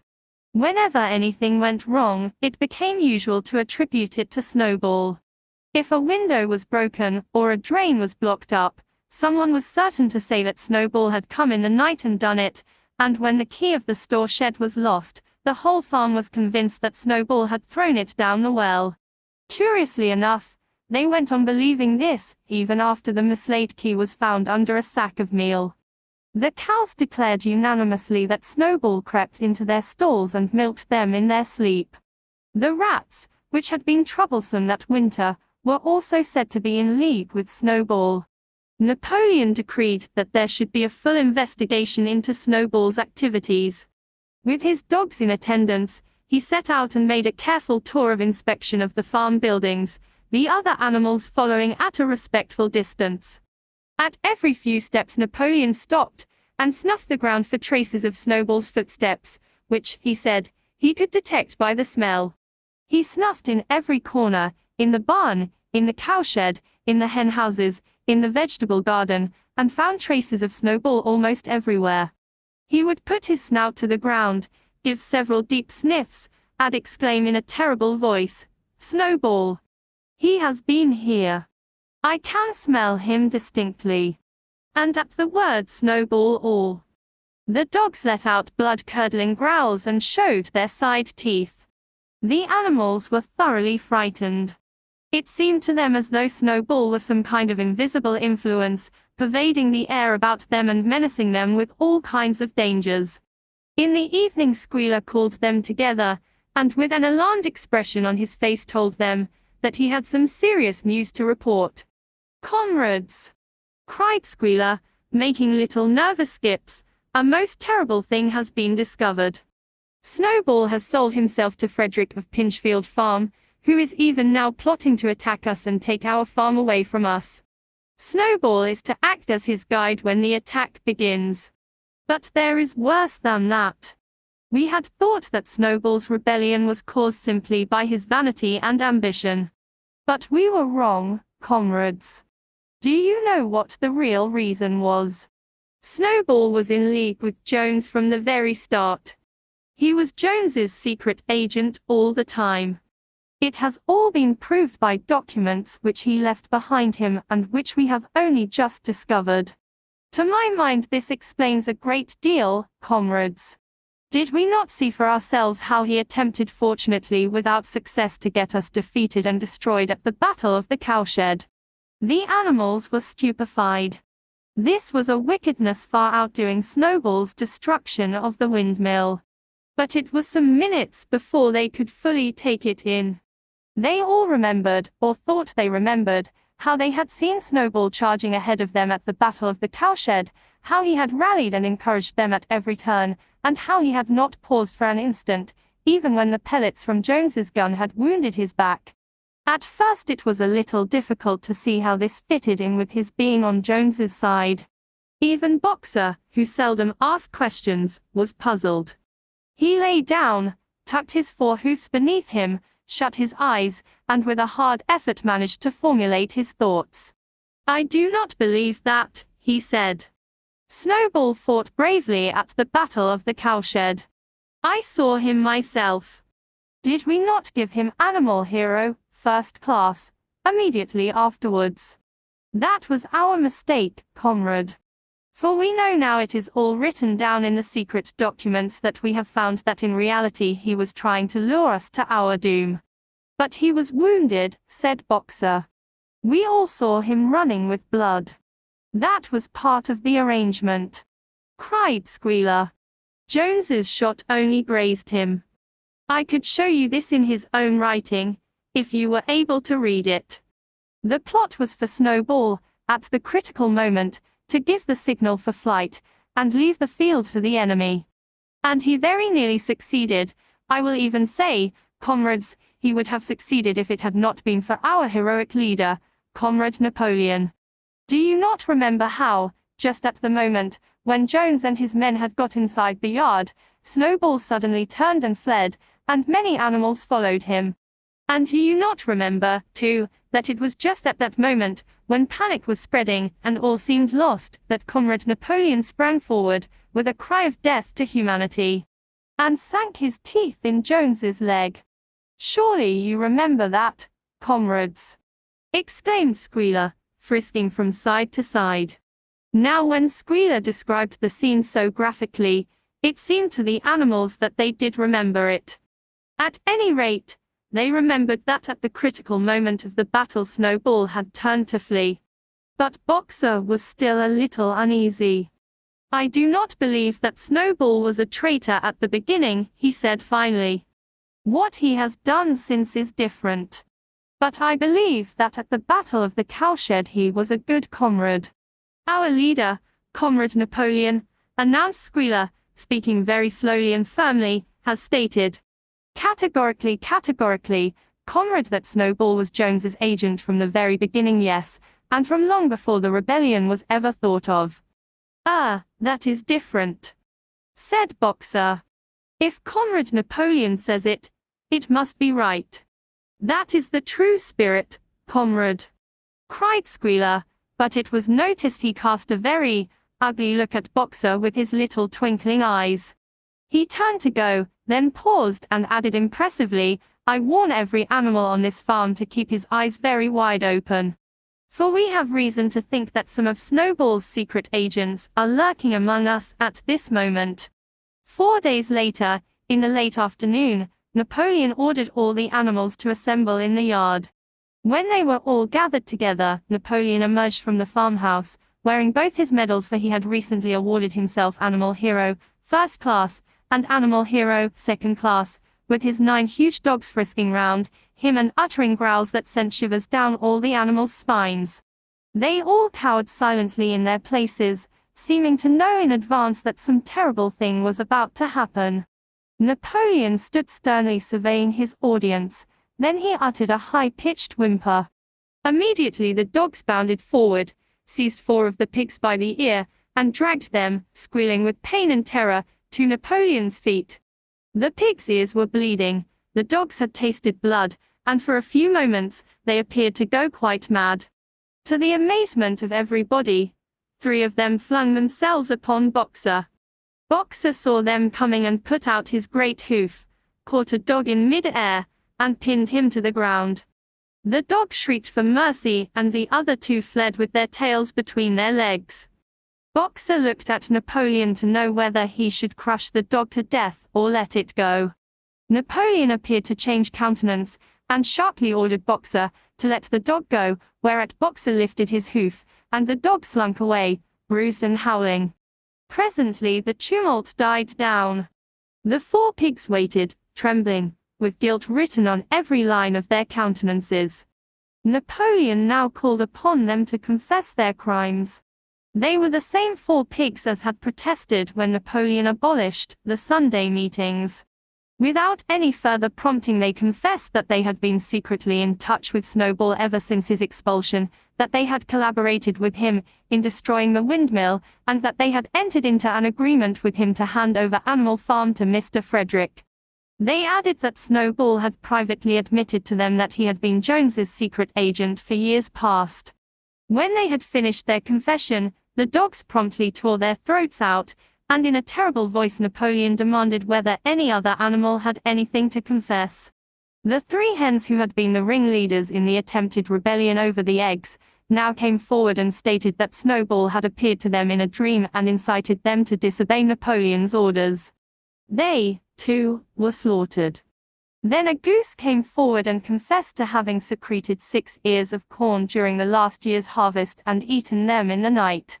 Then a sheep confessed to having urinated in the drinking pool, urged to do this, so she said, by Snowball, and 2 other sheep confessed to having murdered an old ram, an especially devoted follower of Napoleon, by chasing him round and round a bonfire when he was suffering from a cough.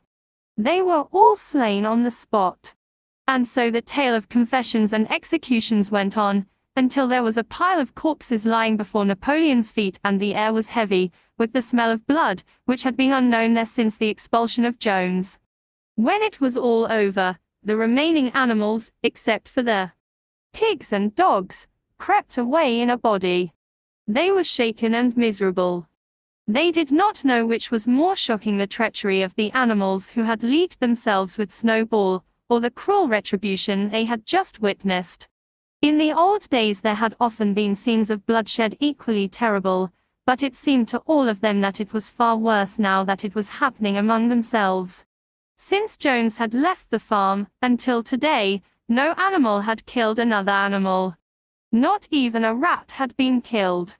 They had made their way onto the little knoll where the half-finished windmill stood, and with one accord they all lay down as though huddling together for warmth. Clover, Muriel, Benjamin, the cows, the sheep, and a whole flock of geese and hens, everyone, indeed, except the cat, who had suddenly disappeared just before Napoleon ordered the animals to assemble. For some time nobody spoke. Only Boxer remained on his feet. He fidgeted to and fro, swishing his long black tail against his sides and occasionally uttering a little whinny of surprise. Finally he said, "I do not understand it. I would not have believed that such things could happen on our farm. It must be due to some fault in ourselves. The solution, as I see it, is to work harder.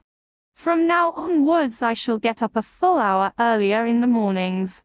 And he moved off at his lumbering trot and made for the quarry. Having got there, he collected 2 successive loads of stone and dragged them down to the windmill before retiring for the night. The animals huddled about Clover, not speaking. The knoll where they were lying gave them a wide prospect across the countryside. Most of Animal Farm was within their view, the long pasture stretching down to the main road, the hayfield, the spinney, the drinking pool, the ploughed fields where the young wheat was thick and green, and the red roofs of the farm buildings with the smoke curling from the chimneys. It was a clear spring evening. The grass and the bursting hedges were gilded by the level rays of the sun. Never had the farm, and with a kind of surprise they remembered that it was their own farm, every inch of it their own property, appeared to the animals so desirable a place. As Clover looked down the hillside her eyes filled with tears. If she could have spoken her thoughts, it would have been to say that this was not what they had aimed at when they had set themselves years ago to work for the overthrow of the human race. These scenes of terror and slaughter were not what they had looked forward to on that night when old Major first stirred them to rebellion.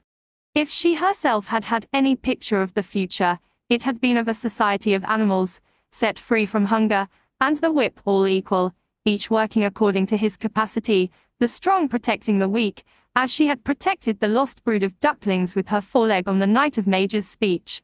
Instead, she did not know why they had come to a time when no one dared speak his mind, when fierce growling dogs roamed everywhere, and when you had to watch your comrades torn to pieces after confessing to shocking crimes. There was no thought of rebellion or disobedience in her mind.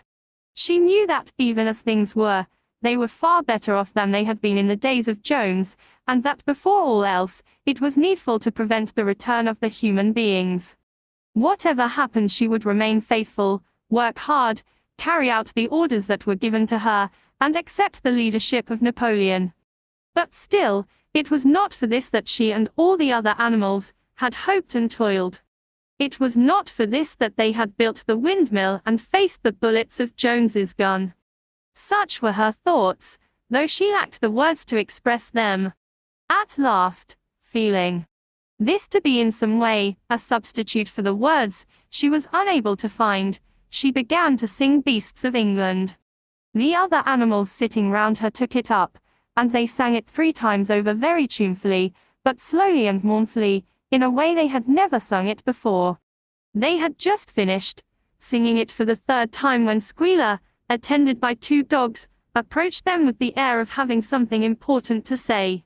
He announced that, by a special decree of Comrade Napoleon, Beasts of England had been abolished. From now onwards it was forbidden to sing it.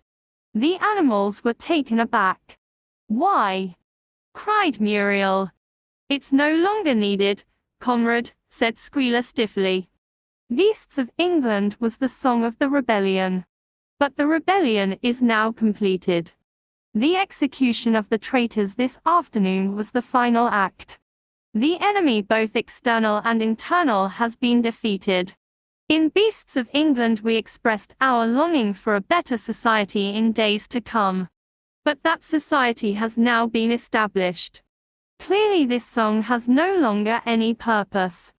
Frightened though they were, some of the animals might possibly have protested, but at this moment, the sheep set up their usual bleating of 4 legs good, 2 legs bad, which went on for several minutes and put an end to the discussion. So Beasts of England was heard no more. In its place Minimus, the poet, had composed another song which began, "Animal Farm, Animal Farm. Never through me shalt thou come to harm. And this was sung every Sunday morning after the hoisting of the flag. But somehow neither the words nor the tune ever seemed to the animals to come up to Beasts of England. A few days later, when the terror caused by the executions had died down, some of the animals remembered or thought they remembered that the sixth commandment decreed no animal shall kill any other animal. And though no one cared to mention it in the hearing of the pigs or the dogs, it was felt that the killings which had taken place did not square with this. Clover asked Benjamin to read her the sixth commandment, and when Benjamin, as usual, said that he refused to meddle in such matters, she fetched Muriel. Muriel read the commandment for her. It ran, "No animal shall kill any other animal without cause." Somehow or other, the last two words had slipped out of the animals' memory. But they saw now that the commandment had not been violated, for clearly there was good reason for killing the traitors who had leagued themselves with Snowball. Throughout the year the animals worked even harder than they had worked in the previous year, to rebuild the windmill, with walls twice as thick as before, and to finish it by the appointed date, together with the regular work of the farm, was a tremendous labor. There were times when it seemed to the animals that they worked longer hours and fed no better than they had done in Jones's day. On Sunday mornings Squealer, holding down a long strip of paper, with his trotter, would read out to them lists of figures proving that the production of every class of foodstuff had increased by 200%, 300%, or 500%, as the case might be. The animals saw no reason to disbelieve him, especially as they could no longer remember very clearly what conditions had been like before the rebellion. All the same, there were days when they felt that they would sooner have had less figures and more food. All orders were now issued through Squealer or one of the other pigs. Napoleon himself was not seen in public as often as once in a fortnight. When he did appear, he was attended not only by his retinue of dogs, but by a black cockerel who marched in front of him and acted as a kind of trumpeter, letting out a loud cock, a doodle-doo before Napoleon spoke. Even in the farmhouse, it was said, Napoleon inhabited separate apartments from the others. He took his meals alone, with two dogs to wait upon him, and always ate from the Crown Derby dinner service which had been in the glass cupboard in the drawing room. It was also announced that the gun would be fired every year on Napoleon's birthday, as well as on the other two anniversaries. Napoleon was now never spoken of simply as Napoleon. He was always referred to in formal style as our leader, Comrade Napoleon, and the pigs liked to invent for him such titles as Father of all animals, Terror of mankind, Protector of the sheepfold, Duckling's friend, and the like. In his speeches, Squealer would talk with the tears rolling down his cheeks of Napoleon's wisdom, the goodness of his heart, and the deep love he bore to all animals everywhere, even and especially the unhappy animals, who still lived in ignorance and slavery on other farms. It had become usual to give Napoleon the credit for every successful achievement and every stroke of good fortune. You would often hear one hen remark to another, under the guidance of our leader, Comrade Napoleon, "I have laid 5 eggs in 6 days," or 2 cows, enjoying a drink at the pool, would exclaim, "Thanks to the leadership of Comrade Napoleon, how excellent this water tastes."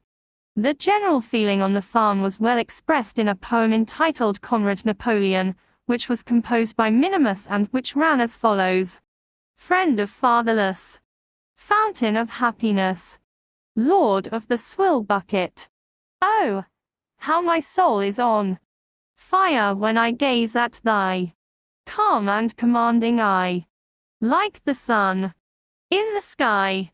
Comrade Napoleon, thou art the giver of all that thy creatures love. Full belly twice a day, clean straw to roll upon. Every beast great or small sleeps at peace in his stall. Thou watchest over all. Comrade Napoleon, had I a sucking pig, ere he had grown as big, even as a pint bottle or as a rolling pin, he should have learned to be faithful and true to thee. Yes, his first squeak should be, Comrade Napoleon. Napoleon approved of this poem, and caused it to be inscribed on the wall of the big barn, at the opposite end from the 7 Commandments. It was surmounted by a portrait of Napoleon, in profile, executed by Squealer in white paint. Meanwhile, through the agency of Whymper, Napoleon was engaged in complicated negotiations with Frederick and Pilkington. The pile of timber was still unsold. Of the two, Frederick was the more anxious to get hold of it, but he would not offer a reasonable price. At the same time, there were renewed rumors that Frederick and his men were plotting to attack Animal Farm and to destroy the windmill, the building of which had aroused furious jealousy in him. Snowball was known to be still skulking on Pinchfield Farm.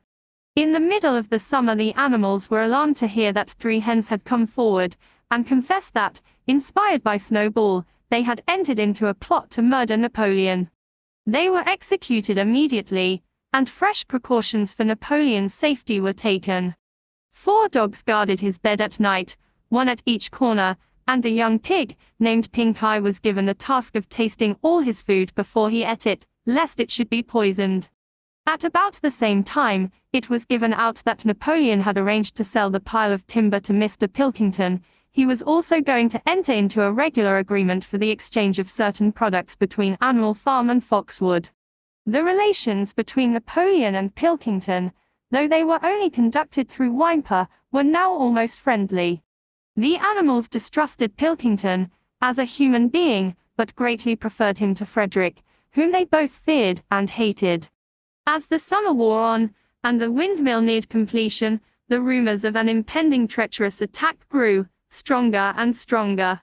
Frederick, it was said, intended to bring against them 20 men, all armed with guns, and he had already bribed the magistrates and police, so that if he could once get hold of the title deeds of Animal Farm, they would ask no questions. Moreover, terrible stories were leaking out from Pinchfield about the cruelties that Frederick practiced upon his animals.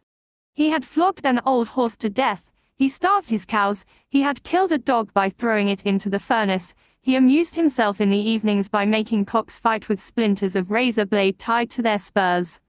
The animals' blood boiled with rage when they heard of these things being done to their comrades, and sometimes they clamored to be allowed to go out in a body and attack Pinchfield Farm, drive out the humans, and set the animals free. But Squealer counseled them to avoid rash actions and trust in Comrade Napoleon's strategy. Nevertheless, feeling against Frederick continued to run high. One Sunday morning, Napoleon appeared in the barn and explained that he had never at any time contemplated selling the pile of timber to Frederick.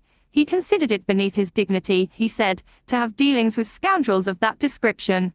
The pigeons who were still sent out to spread tidings of the rebellion were forbidden to set foot anywhere on Foxwood, and were also ordered to drop their former slogan of death to humanity in favor of death to Frederick.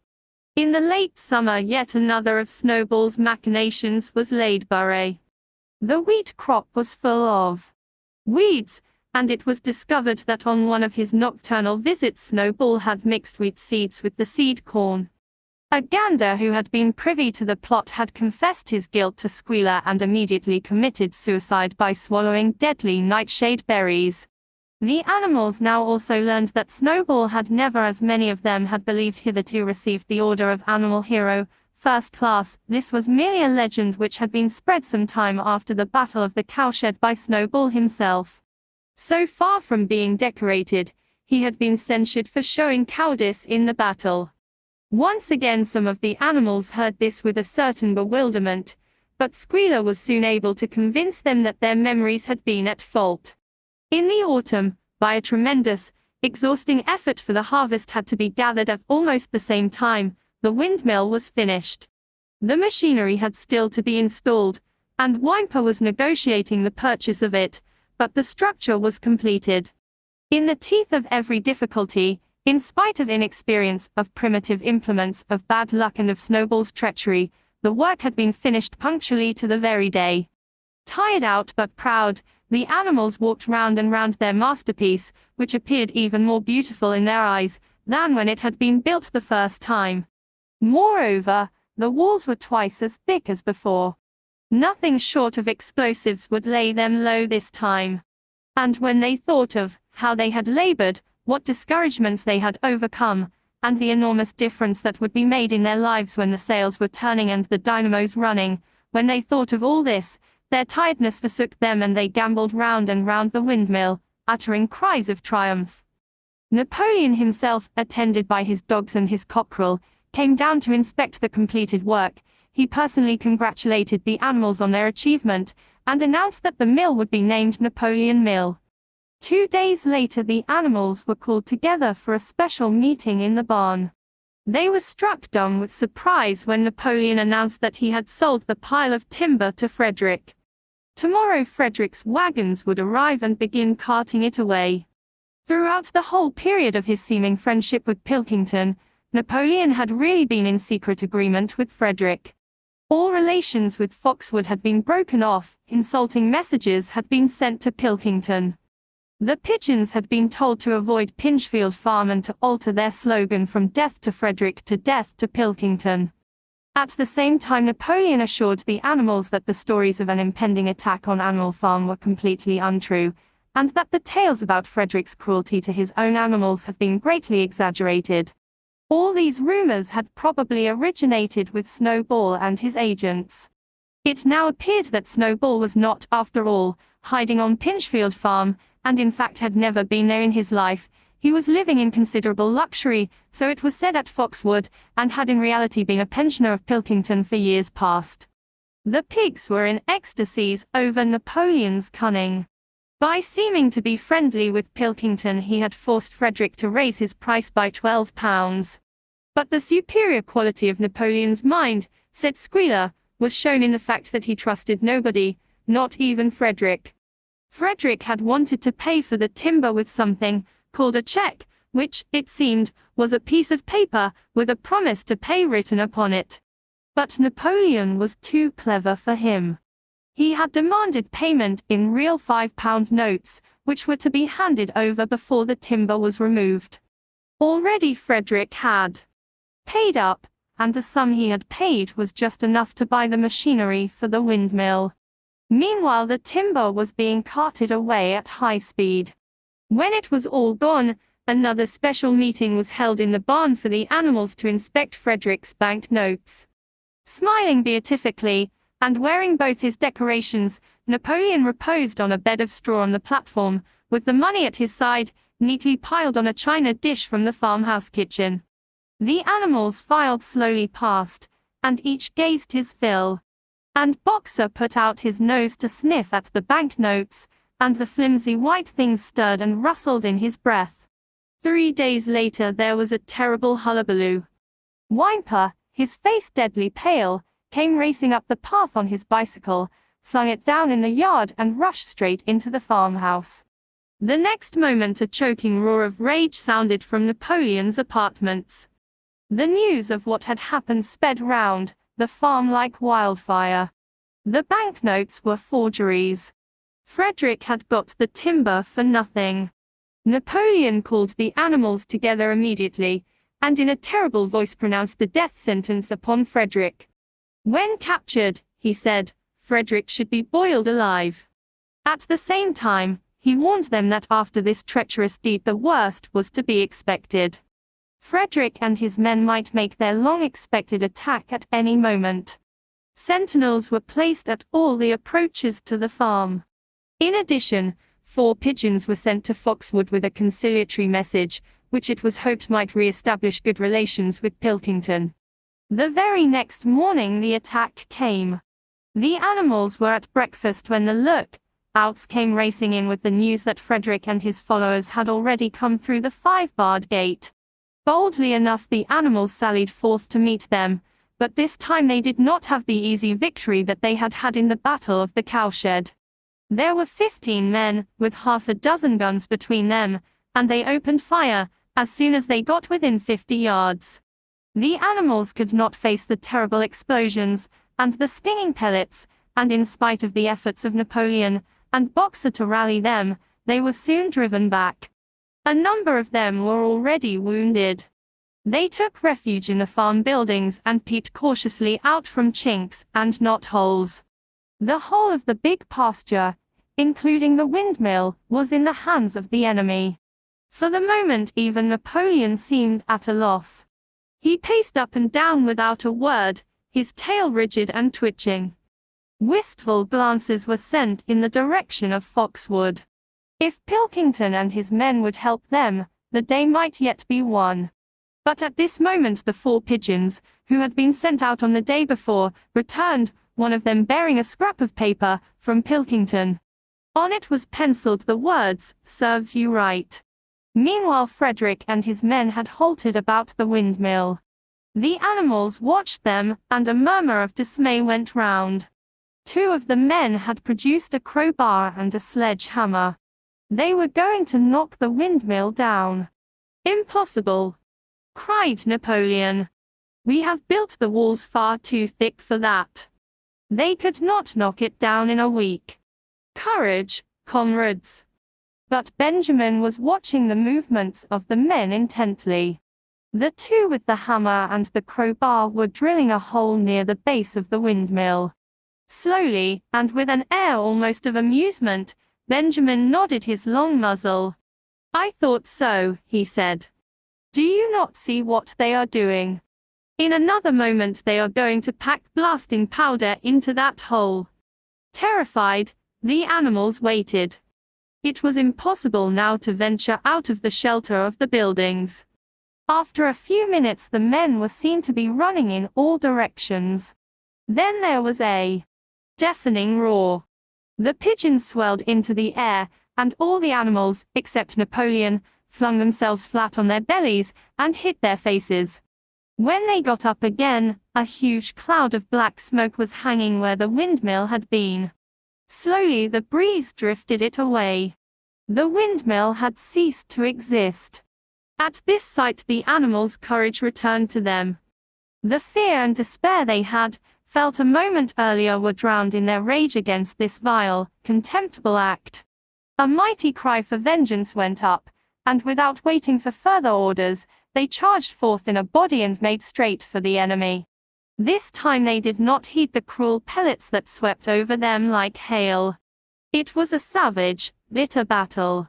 The men fired again and again, and, when the animals got to close quarters, lashed out with their sticks and their heavy boots. A cow, 3 sheep, and 2 geese were killed, and nearly everyone was wounded. Even Napoleon, who was directing operations from the rear, had the tip of his tail chipped by a pellet. But the men did not go unscathed either. 3 of them had their heads broken by blows from boxers' hoofs, another was gored in the belly by a cow's horn, another had his trousers nearly torn off by Jessie and Bluebell. And when the 9 dogs of Napoleon's own bodyguard, whom he had instructed to make a detour under cover of the hedge, suddenly appeared on the men's flank, baying ferociously, panic overtook them. They saw that they were in danger of being surrounded. Frederick shouted to his men to get out while the going was good, and the next moment the cowardly enemy was running for dear life. The animals chased them right down to the bottom of the field, and got in some last kicks at them as they forced their way through the thorn hedge. They had won, but they were weary and bleeding. Slowly they began to limp back towards the farm. The sight of their dead comrades stretched upon the grass moved some of them to tears. And for a little while they halted in sorrowful silence at the place where the windmill had once stood. Yes, it was gone, almost the last trace of their labor was gone. Even the foundations were partially destroyed. And in rebuilding it they could not this time, as before, make use of the fallen stones. This time the stones had vanished too. The force of the explosion had flung them to distances of hundreds of yards. It was as though the windmill had never been. As they approached the farm, Squealer, who had unaccountably been absent during the fighting, came skipping towards them, whisking his tail and beaming with satisfaction. And the animals heard, from the direction of the farm buildings, the solemn booming of a gun. "What is that gun firing for?" said Boxer. "To celebrate our victory," cried Squealer. "What victory?" said Boxer. His knees were bleeding, he had lost a shoe and split his hoof, and a dozen pellets had lodged themselves in his hind leg.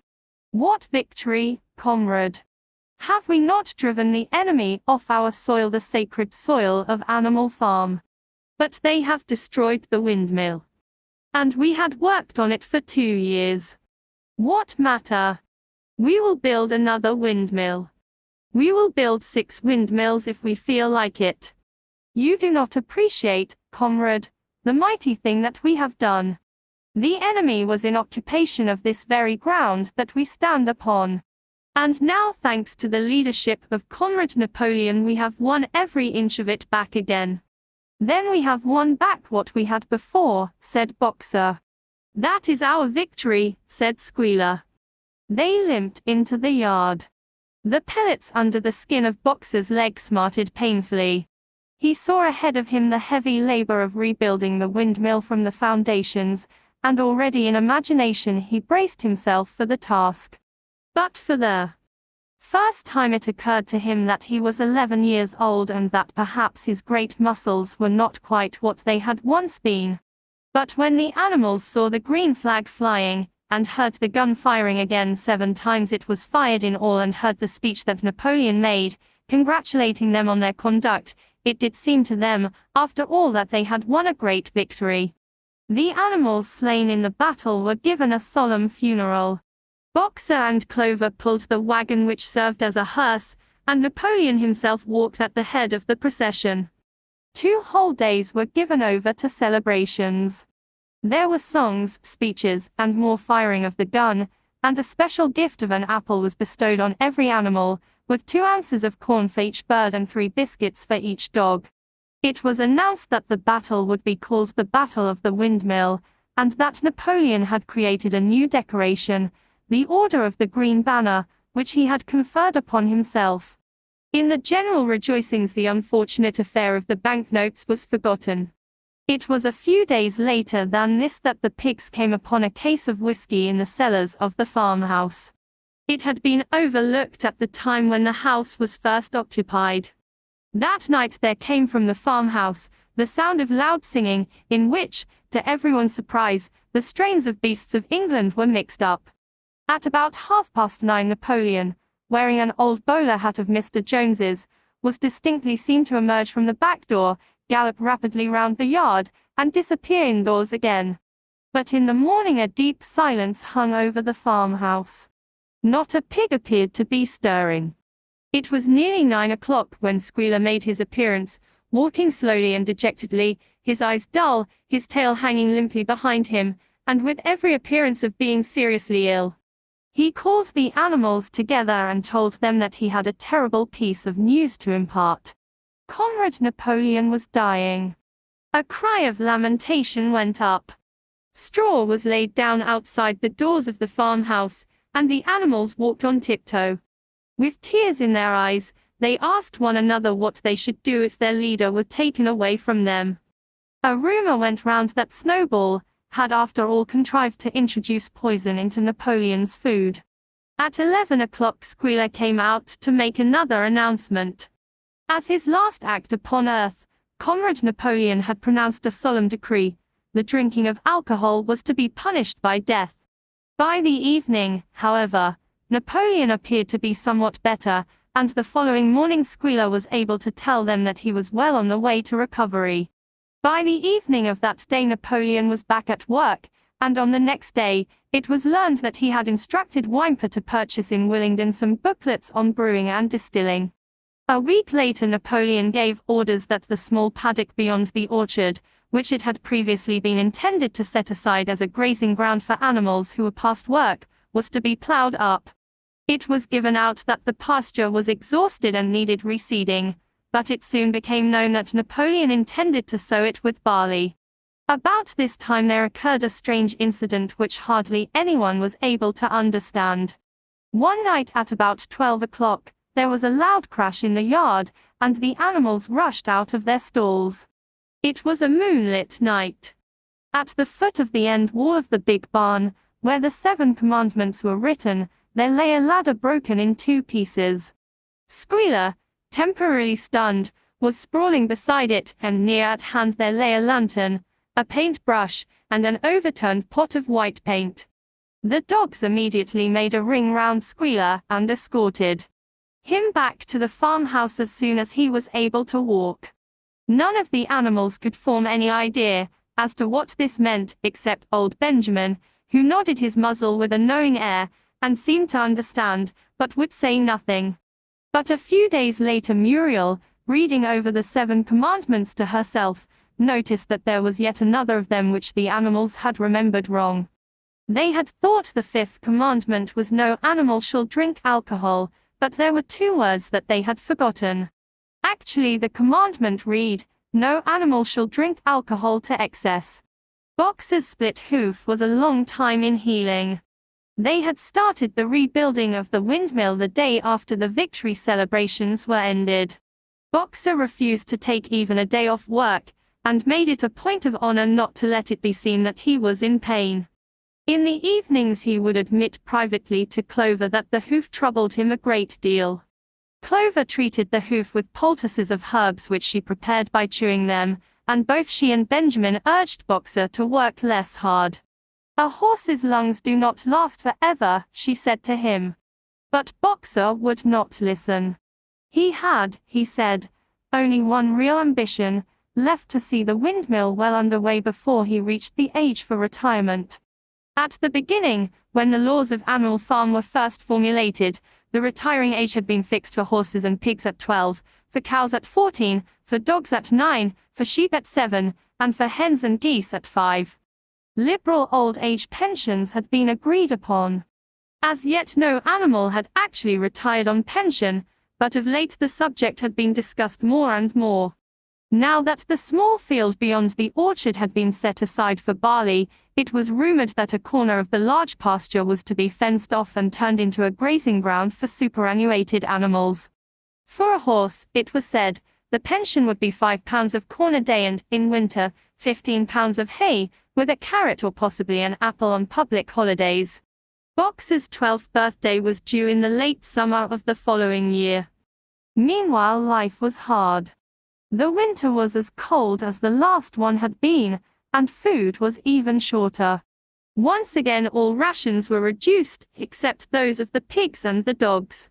A too rigid equality in rations, Squealer explained, would have been contrary to the principles of animalism. In any case he had no difficulty in proving to the other animals that they were not in reality short of food, whatever the appearances might be. For the time being, certainly, it had been found necessary to make a readjustment of rations. Squealer always spoke of it as a readjustment, never as a reduction, but in comparison with the days of Jones, the improvement was enormous. Reading out the figures in a shrill, rapid voice, he proved to them in detail that they had more oats or hay, more turnips than they had had in Jones's day, that they worked shorter hours, that their drinking water was of better quality, that they lived longer, that a larger proportion of their young ones survived infancy, and that they had more straw in their stalls and suffered less from fleas. The animals believed every word of it. Truth to tell, Jones and all he stood for had almost faded out of their memories. They knew that life nowadays was harsh and bureau, that they were often hungry and often cold, and that they were usually working, when they were not asleep. But doubtless it had been worse in the old days. They were glad to believe so. Besides, in those days they had been slaves and now they were free, and that made all the difference, as Squealer did not fail to point out. There were many more mouths to feed now. In the autumn the Forsos had all littered about simultaneously, producing 31 young pigs between them. The young pigs were piebald, and as Napoleon was the only boar on the farm, it was possible to guess at their parentage. It was announced that later, when bricks and timber had been purchased, a schoolroom would be built in the farmhouse garden. For the time being, the young pigs were given their instruction by Napoleon himself in the farmhouse kitchen. They took their exercise in the garden, and were discouraged from playing with the other young animals. About this time, too, it was laid down as a rule that when a pig and any other animal met on the path, the other animal must stand aside, and also that all pigs, of whatever degree, were to have the privilege of wearing green ribbons on their tails on Sundays. The farm had had a fairly successful year, but was still short of money. There were the bricks, sand, and lime for the schoolroom to be purchased, and it would also be necessary to begin saving up again for the machinery for the windmill. Then there were lamp oil and candles for the house, sugar for Napoleon's own table. He forbade this to the other pigs, on the ground that it made them fat, and all the usual replacements, such as tools, nails, string, coal, wire, scrap iron, and dog biscuits. A stump of hay and part of the potato crop were sold off, and the contract for eggs was increased to 600 a week, so that year, the hens barely hatched enough chicks to keep their numbers at the same level. Rations, reduced in December, were reduced again in February, and lanterns in the stalls were forbidden to save oil. But the pigs seemed comfortable enough, and in fact were putting on weight if anything. One afternoon in late February a warm, rich, appetizing scent, such as the animals had never smelt before, wafted itself across the yard from the little brew house, which had been disused in Jones's time, and which stood beyond the kitchen. Someone said it was the smell of cooking barley. The animals sniffed the air hungrily and wondered whether a warm mash was being prepared for their supper. But no warm mash appeared, and on the following Sunday it was announced that from now onwards all barley would be reserved for the pigs. The field beyond the orchard had already been sown with barley. And the news soon leaked out that every pig was now receiving a ration of a pint of beer daily, with half a gallon for Napoleon himself, which was always served to him in the Crown Derby soup tureen. But if there were hardships to be borne, they were partly offset by the fact that life, nowadays, had a greater dignity than it had had before. There were more songs, more speeches, more processions.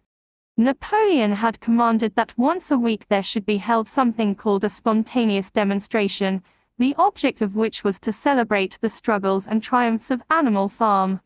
At the appointed time the animals would leave their work and march round the precincts of the farm in military formation, with the pigs leading, then the horses, then the cows, then the sheep, and then the poultry. The dogs flanked the procession, and at the head of all marched Napoleon's black cockerel. Boxer and Clover always carried between them a green banner marked with the hoof and the horn and the caption, "Long live Comrade Napoleon." Afterwards there were recitations of poems composed in Napoleon's honor, and a speech by Squealer giving particulars of the latest increases in the production of foodstuffs, and on occasion a shot was fired from the gun.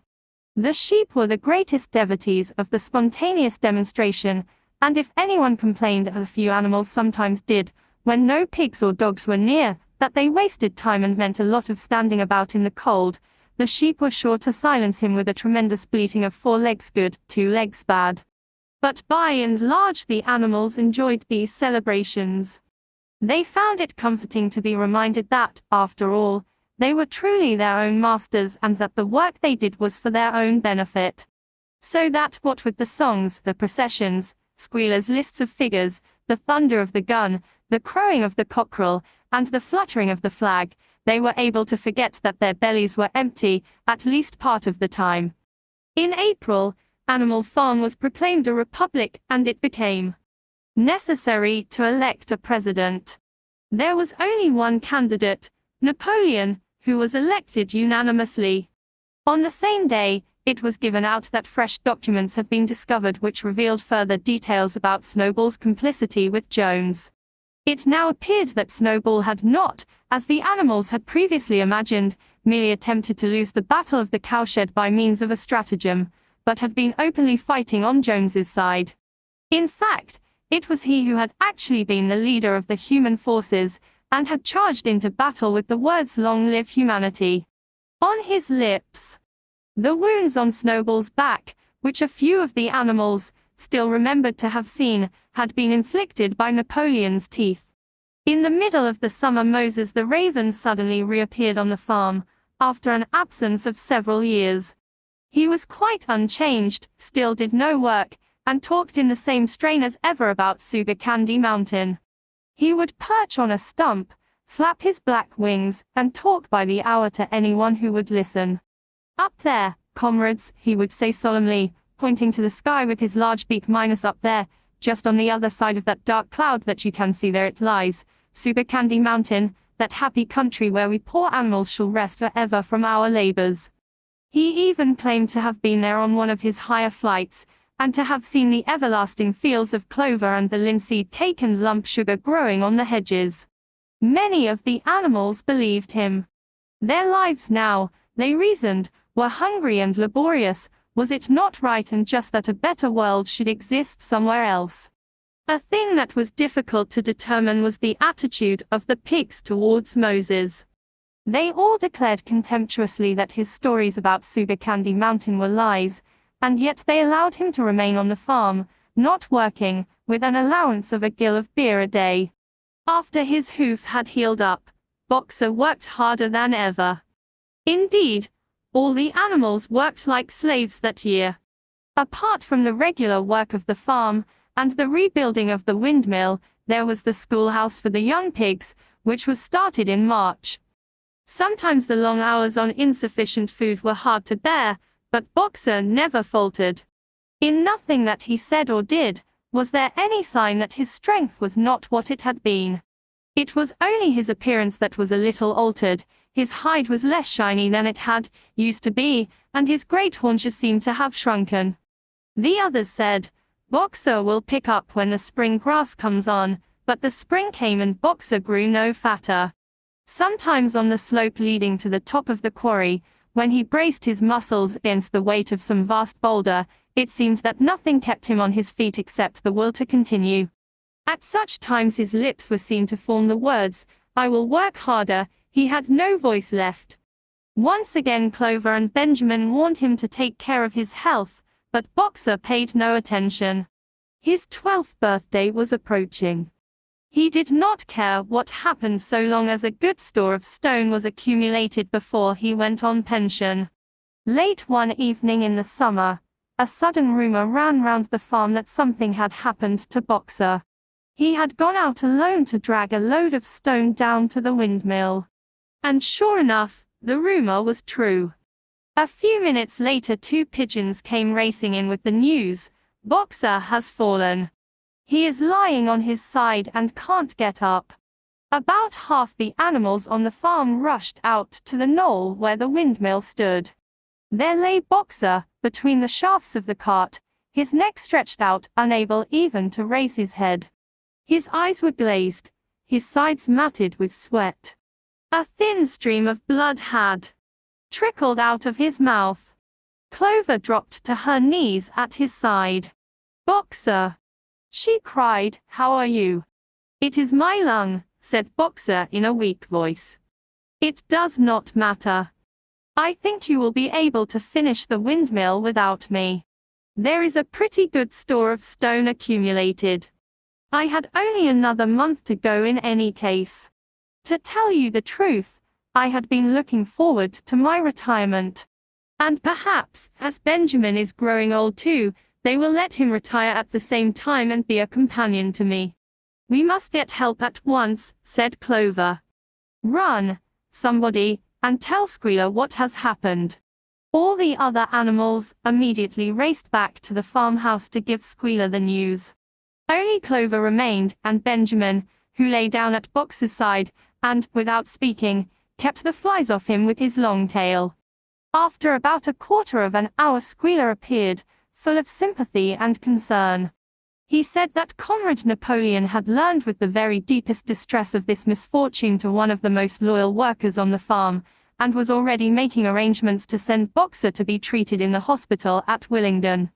The animals felt a little uneasy at this. Except for Molly and Snowball, no other animal had ever left the farm, and they did not like to think of their sick comrade in the hands of human beings. However, Squealer easily convinced them that the veterinary surgeon in Willingdon could treat Boxer's case more satisfactorily than could be done on the farm.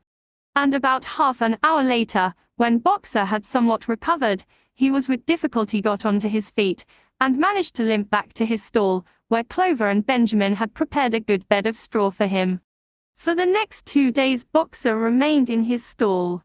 The pigs had sent out a large bottle of pink medicine, which they had found in the medicine chest in the bathroom, and Clover administered it to Boxer twice a day after meals.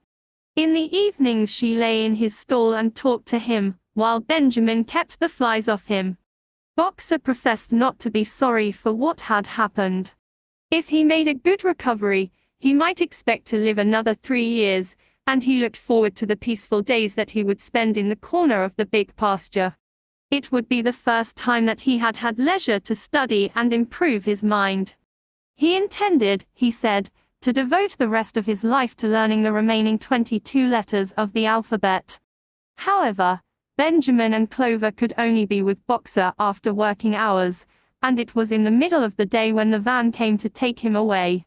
The animals were all at work weeding turnips under the supervision of a pig, when they were astonished to see Benjamin come galloping from the direction of the farm buildings, braying at the top of his voice. It was the first time that they had ever seen Benjamin excited. Indeed, it was the first time that anyone had ever seen him gallop. "Quick!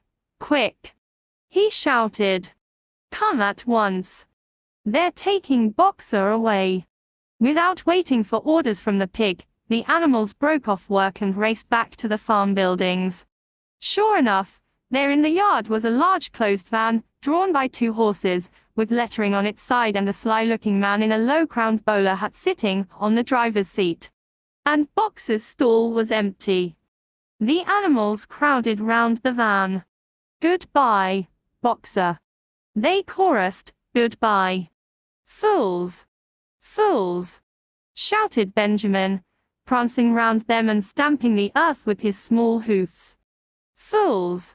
Do you not see what is written on the side of that van?" That gave the animals pause, and there was a hush. Muriel began to spell out the words. But Benjamin pushed her aside, and in the midst of a deadly silence he read: "Alfred Simmons, horse slaughterer and glue boiler. Willingdon.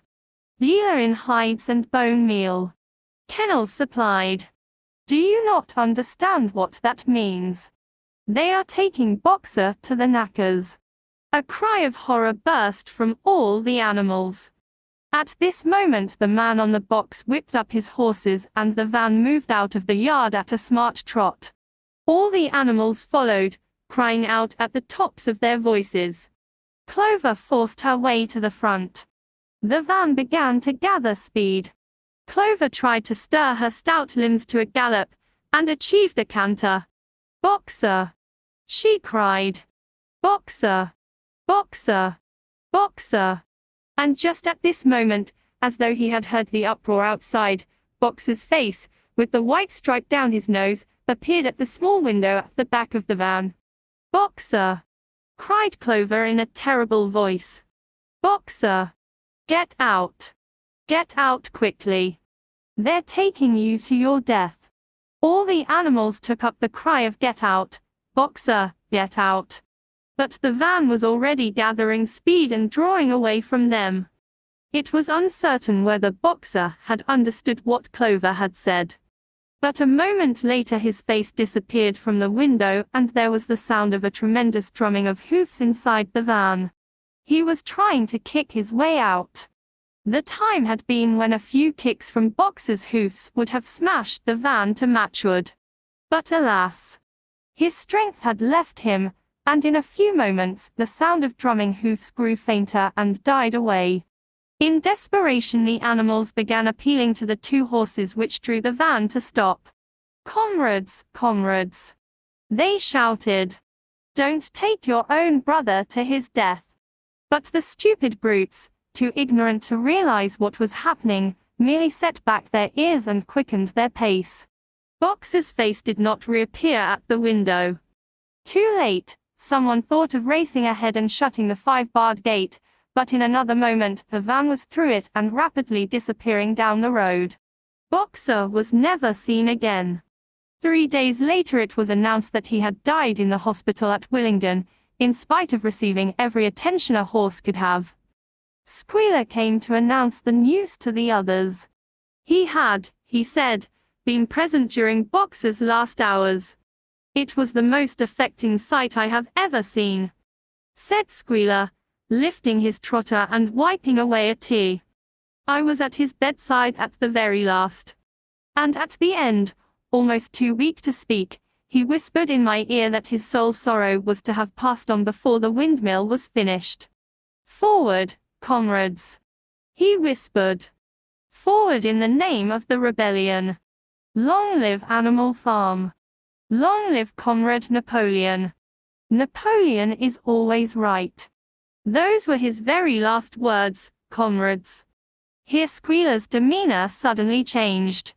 He fell silent for a moment, and his little eyes darted suspicious glances from side to side before he proceeded. It had come to his knowledge, he said, that a foolish and wicked rumor had been circulated at the time of Boxer's removal. Some of the animals had noticed that the van which took Boxer away was marked Horse Slaughterer, and had actually jumped to the conclusion that Boxer was being sent to the knackers. It was almost unbelievable, said Squealer, that any animal could be so stupid. Surely, he cried indignantly, whisking his tail and skipping from side to side, surely they knew their beloved leader, Comrade Napoleon, better than that. But the explanation was really very simple. The van had previously been the property of the knacker, and had been bought by the veterinary surgeon, who had not yet painted the old name out. That was how the mistake had arisen. The animals were enormously relieved to hear this. And when Squealer went on to give further graphic details of Boxer's deathbed, the admirable care he had received, and the expensive medicines for which Napoleon had paid without a thought as to the cost, their last doubts disappeared, and the sorrow that they felt for their comrade's death was tempered by the thought that, at least he had died happy. Napoleon himself appeared at the meeting on the following Sunday morning and pronounced a short oration in Boxer's honor. It had not been possible, he said, to bring back their lamented comrades' remains for interment on the farm, but he had ordered a large wreath to be made from the laurels in the farmhouse garden and sent down to be placed on Boxer's grave. And in a few days' time the pigs intended to hold a memorial banquet in Boxer's honor. Napoleon ended his speech with a reminder of Boxer's two favorite maxims, "I will work harder" and "Comrade Napoleon is always right" maxims, he said, which every animal would do well to adopt as his own. On the day appointed for the banquet, a grocer's van drove up from Willingdon and delivered a large wooden crate at the farmhouse. That night there was the sound of uproarious singing, which was followed by what sounded like a violent quarrel and ended at about 11 o'clock with a tremendous crash of glass. No one stirred in the farmhouse before noon on the following day, and the word went round that from somewhere or other the pigs had acquired the money to buy themselves another case of whiskey. Years passed. The seasons came and went, the short animal lives fled by. A time came when there was no one who remembered the old days, before the rebellion, except Clover, Benjamin, Moses the raven, and a number of the pigs. Muriel was dead. Bluebell, Jessie, and Pincher were dead. Jones too was dead. He had died in an inebriate's home in another part of the country. Snowball was forgotten. Boxer was forgotten, except by the few who had known him. Clover was an old stout mare now, stiff in the joints and with a tendency to rheumy eyes. She was 2 years past the retiring age, but in fact no animal had ever actually retired. The talk of setting aside a corner of the pasture for superannuated animals had long since been dropped. Napoleon was now a mature boar of 24 stone. Squealer was so fat that he could with difficulty see out of his eyes. Only old Benjamin was much the same as ever, except for being a little grayer about the muzzle, and, since Boxer's death, more morose and taciturn than ever. There were many more creatures on the farm now, though the increase was not so great as had been expected in earlier years. Many animals had been born to whom the rebellion was only a dim tradition, passed on by word of mouth, and others had been bought who had never heard mention of such a thing before their arrival. The farm possessed 3 horses now besides Clover. They were fine upstanding beasts, willing workers and good comrades, but very stupid. None of them proved able to learn the alphabet beyond the letter B. They accepted everything that they were told about the rebellion and the principles of animalism, especially from Clover, for whom they had an almost filial respect, but it was doubtful whether they understood very much of it. The farm was more prosperous now, and better organized. It had even been enlarged by 2 fields which had been bought from Mr. Pilkington. The windmill had been successfully completed at last, and the farm possessed a threshing machine, and a hay elevator of its own, and various new buildings had been added to it. Whymper had bought himself a dog-cart. The windmill, however, had not after all been used for generating electrical power. It was used for milling corn, and brought in a handsome money profit. The animals were hard at work building yet another windmill. When that one was finished, so it was said, the dynamos would be installed. But the luxuries of which Snowball had once taught the animals to dream, the stalls with electric light and hot and cold water, and the 3-day week, were no longer talked about. Napoleon had denounced such ideas as contrary to the spirit of animalism. The truest happiness, he said, lay in working hard and living frugally. Somehow it seemed as though the farm had grown richer without making the animals themselves any richer, except, of course, for the pigs and the dogs. Perhaps this was partly because there were so many pigs and so many dogs. It was not that these creatures did not work after their fashion. There was, as Squealer was never tired of explaining, endless work in the supervision and organization of the farm. Much of this work was of a kind that the other animals were too ignorant to understand. For example, Squealer told them that the pigs had to expend enormous labors every day upon mysterious things called files, reports, minutes, and memoranda. These were large sheets of paper, which had to be closely covered with writing, and as soon as they were so covered, they were burnt in the furnace.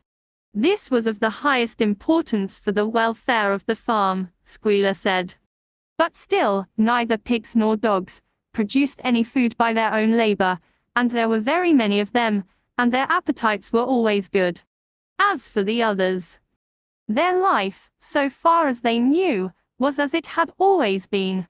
They were generally hungry, they slept on straw, they drank from the pool, they labored in the fields, in winter they were troubled by the cold, and in summer by the flies.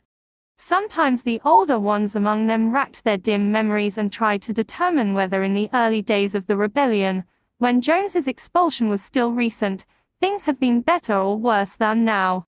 They could not remember.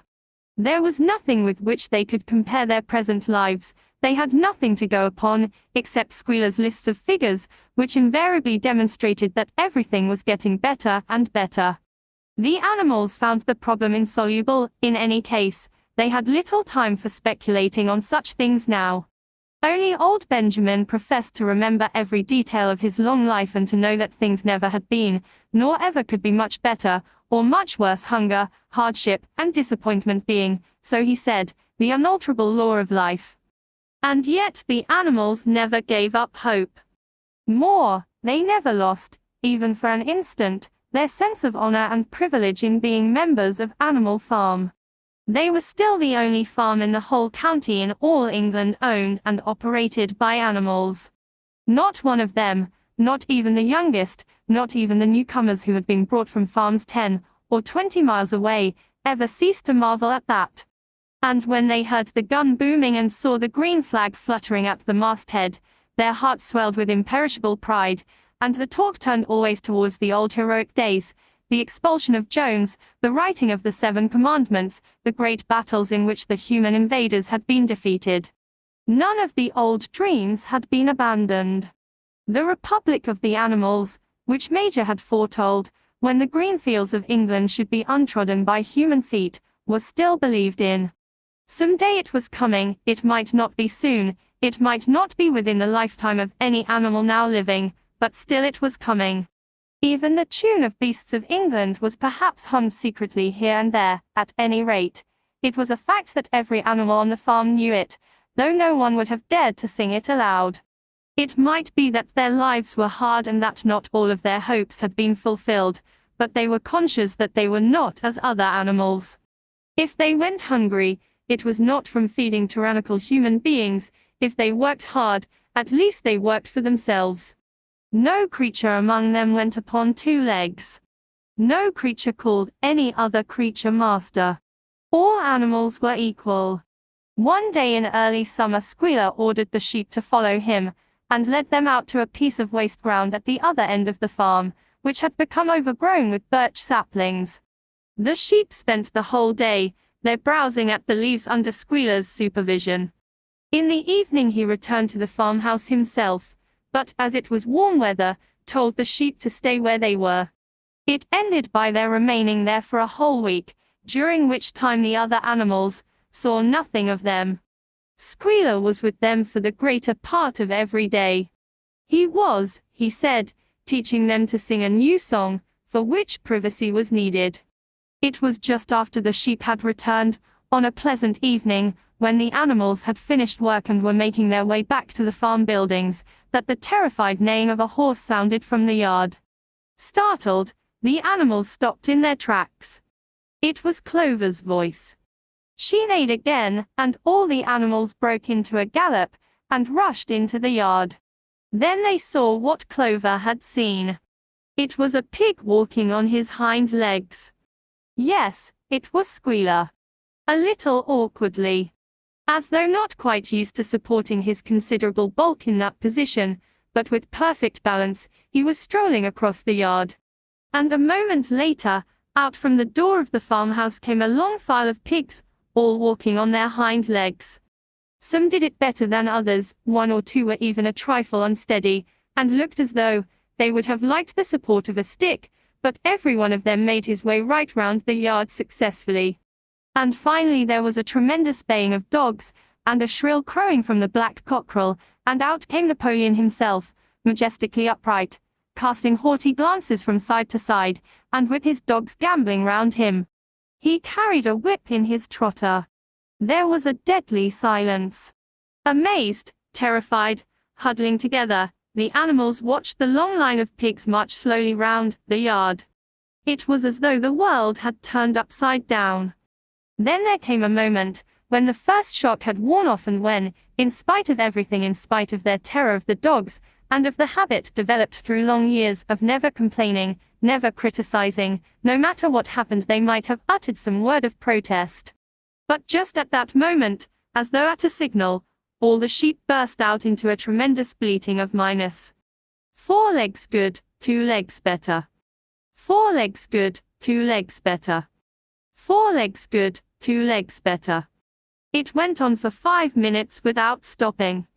And by the time the sheep had quieted down, the chance to utter any protest had passed, for the pigs had marched back into the farmhouse. Benjamin felt a nose nuzzling at his shoulder. He looked round. It was Clover. Her old eyes looked dimmer than ever. Without saying anything, she tugged gently at his mane and led him round to the end of the big barn, where the 7 commandments were written. For a minute or two they stood gazing at the tattered wall with its white lettering. "My sight is failing," she said finally. "Even when I was young, I could not have read what was written there. But it appears to me that that wall looks different. Are the 7 commandments the same as they used to be, Benjamin?" For once Benjamin consented to break his rule, and he read out to her what was written on the wall. There was nothing there now except a single commandment. It ran, "All animals are equal. But some animals are more equal than others." After that it did not seem strange when next day, the pigs who were supervising the work of the farm all carried whips in their trotters. It did not seem strange to learn that the pigs had bought themselves a wireless set, were arranging to install a telephone, and had taken out subscriptions to John Bull, Tit-Bits, and the Daily Mirror. It did not seem strange when Napoleon was seen strolling in the farmhouse garden with a pipe in his mouth. No, not even when the pigs took Mr. Jones's clothes out of the wardrobes and put them on, Napoleon himself appearing in a black coat, rat-catcher breeches, and leather leggings, while his favorite so appeared in the watered silk dress which Mrs. Jones had been used to wear on Sundays. A week later, in the afternoon, a number of dog carts drove up to the farm. A deputation of neighboring farmers had been invited to make a tour of inspection. They were shown all over the farm, and expressed great admiration for everything they saw, especially the windmill. The animals were weeding the turnip field. They worked diligently, hardly raising their faces from the ground, and not knowing whether to be more frightened of the pigs or of the human visitors. That evening loud laughter and bursts of singing came from the farmhouse. And suddenly, at the sound of the mingled voices, the animals were stricken with curiosity. What could be happening in there, now that for the first time animals and human beings were meeting on terms of equality? With one accord they began to creep as quietly as possible into the farmhouse garden. At the gate they paused, half frightened to go on, but Clover led the way in. They tiptoed up to the house, and such animals as were tall enough peered in at the dining room window. There, round the long table, sat half a dozen farmers, and half a dozen of the more eminent pigs, Napoleon himself occupying the seat of honor, at the head of the table. The pigs appeared completely at ease in their chairs. The company had been enjoying a game of cards, but had broken off for the moment, evidently in order to drink a toast. A large jug was circulating, and the mugs were being refilled with beer. No one noticed the wondering faces of the animals that gazed in at the window. Mr. Pilkington, of Foxwood, had stood up, his mug in his hand. In a moment, he said, he would ask the present company to drink a toast. But before doing so, there were a few words that he felt it incumbent upon him to say. It was a source of great satisfaction to him, he said, and, he was sure, to all others present, to feel that a long period of mistrust and misunderstanding had now come to an end. There had been a time, not that he, or any of the present company, had shared such sentiments, but there had been a time, when the respected proprietors of Animal Farm had been regarded, he would not say with hostility, but perhaps with a certain measure of misgiving, by their human neighbors. Unfortunate incidents had occurred. Mistaken ideas had been current. It had been felt that the existence of a farm owned and operated by pigs was somehow abnormal and was liable to have an unsettling effect in the neighborhood. Too many farmers had assumed, without due inquiry, that on such a farm a spirit of license and indiscipline would prevail. They had been nervous about the effects upon their own animals, or even upon their human employees. But all such doubts were now dispelled. Today he and his friends had visited Animal Farm and inspected every inch of it with their own eyes, and what did they find? Not only the most up-to-date methods, but a discipline and an orderliness which should be an example to all farmers everywhere. He believed that he was right in saying that the lower animals on Animal Farm did more work and received less food than any animals in the county. Indeed, he and his fellow visitors today had observed many features, which they intended to introduce on their own farms immediately. He would end his remarks, he said, by emphasizing once again the friendly feelings that subsisted, and ought to subsist, between Animal Farm and its neighbors. Between pigs and human beings there was not, and there need not be, any clash of interests whatever. Their struggles and their difficulties were one. Was not the labor problem the same everywhere? Here it became apparent that Mr. Pilkington was about to spring some carefully prepared witticism on the company, but for a moment, he was too overcome by amusement to be able to utter it. After much choking, during which his various chins turned purple, he managed to get it out. "If you have your lower animals to contend with," he said, "we have our lower classes." This bon mot set the table in a roar, and Mr. Pilkington once again congratulated the pigs on the low rations, the long working hours, and the general absence of pampering which he had observed on Animal Farm. And now, he said finally, he would ask the company to rise to their feet and make certain that their glasses were full. "Gentlemen," concluded Mr. Pilkington, "gentlemen, I give you a toast to the prosperity of Animal Farm." There was enthusiastic cheering and stamping of feet. Napoleon was so gratified that he left his place and came round the table to clink his mug against Mr. Pilkington's before emptying it. When the cheering had died down, Napoleon, who had remained on his feet, intimated that he too had a few words to say. Like all of Napoleon's speeches, it was short and to the point. He too, he said, was happy that the period of misunderstanding was at an end. For a long time there had been rumors circulated, he had reason to think, by some malignant enemy, that there was something subversive and even revolutionary in the outlook of himself and his colleagues. They had been credited with attempting to stir up rebellion among the animals on neighboring farms. Nothing could be further from the truth. Their sole wish, now and in the past, was to live at peace and in normal business relations with their neighbors. This farm, which he had the honor to control, he added, was a cooperative enterprise. The title deeds, which were in his own possession, were owned by the pigs jointly. He did not believe, he said, that any of the old suspicions still lingered, but certain changes had been made recently in the routine of the farm, which should have the effect of promoting confidence still further. Hitherto the animals on the farm had had a rather foolish custom of addressing one another as comrade. This was to be suppressed. There had also been a very strange custom, whose origin was unknown, of marching every Sunday morning past a boar's skull, which was nailed to a post in the garden. This, too, would be suppressed, and the skull had already been buried. His visitors might have observed, too, the green flag which flew from the masthead. If so, they would perhaps have noted that the white hoof and horn with which it had previously been marked had now been removed. It would be a plain green flag from now onwards. He had only one criticism, he said, to make of Mr. Pilkington's excellent and neighborly speech. Mr. Pilkington had referred throughout to Animal Farm. He could not, of course, know, for he, Napoleon, was only now for the first time announcing it that the name Animal Farm had been abolished. Henceforward the farm was to be known as the Manor Farm, which, he believed, was its correct and original name. Gentlemen, concluded Napoleon, I will give you the same toast as before, but in a different form. Fill your glasses to the brim. Gentlemen, here is my toast, to the prosperity of the Manor Farm. There was the same hearty cheering as before, and the mugs were emptied to the dregs. But as the animals outside gazed at the scene, it seemed to them that some strange thing was happening.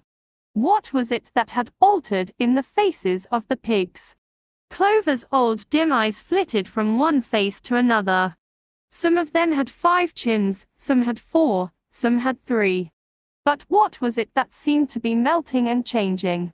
Then, the applause having come to an end, the company took up their cards and continued the game that had been interrupted, and the animals crept silently away. But they had not gone 20 yards, when they stopped short. An uproar of voices was coming from the farmhouse. They rushed back and looked through the window again. Yes, a violent quarrel was in progress. There were shoutings, bangings on the table, sharp suspicious glances, furious denials. The source of the trouble appeared to be that Napoleon and Mr. Pilkington had each played an ace of spades simultaneously. 12 voices were shouting in anger, and they were all alike. No question, now, what had happened to the faces of the pigs. The creatures outside looked from pig to man, and from man to pig, and from pig to man again, but already it was impossible to say which was which.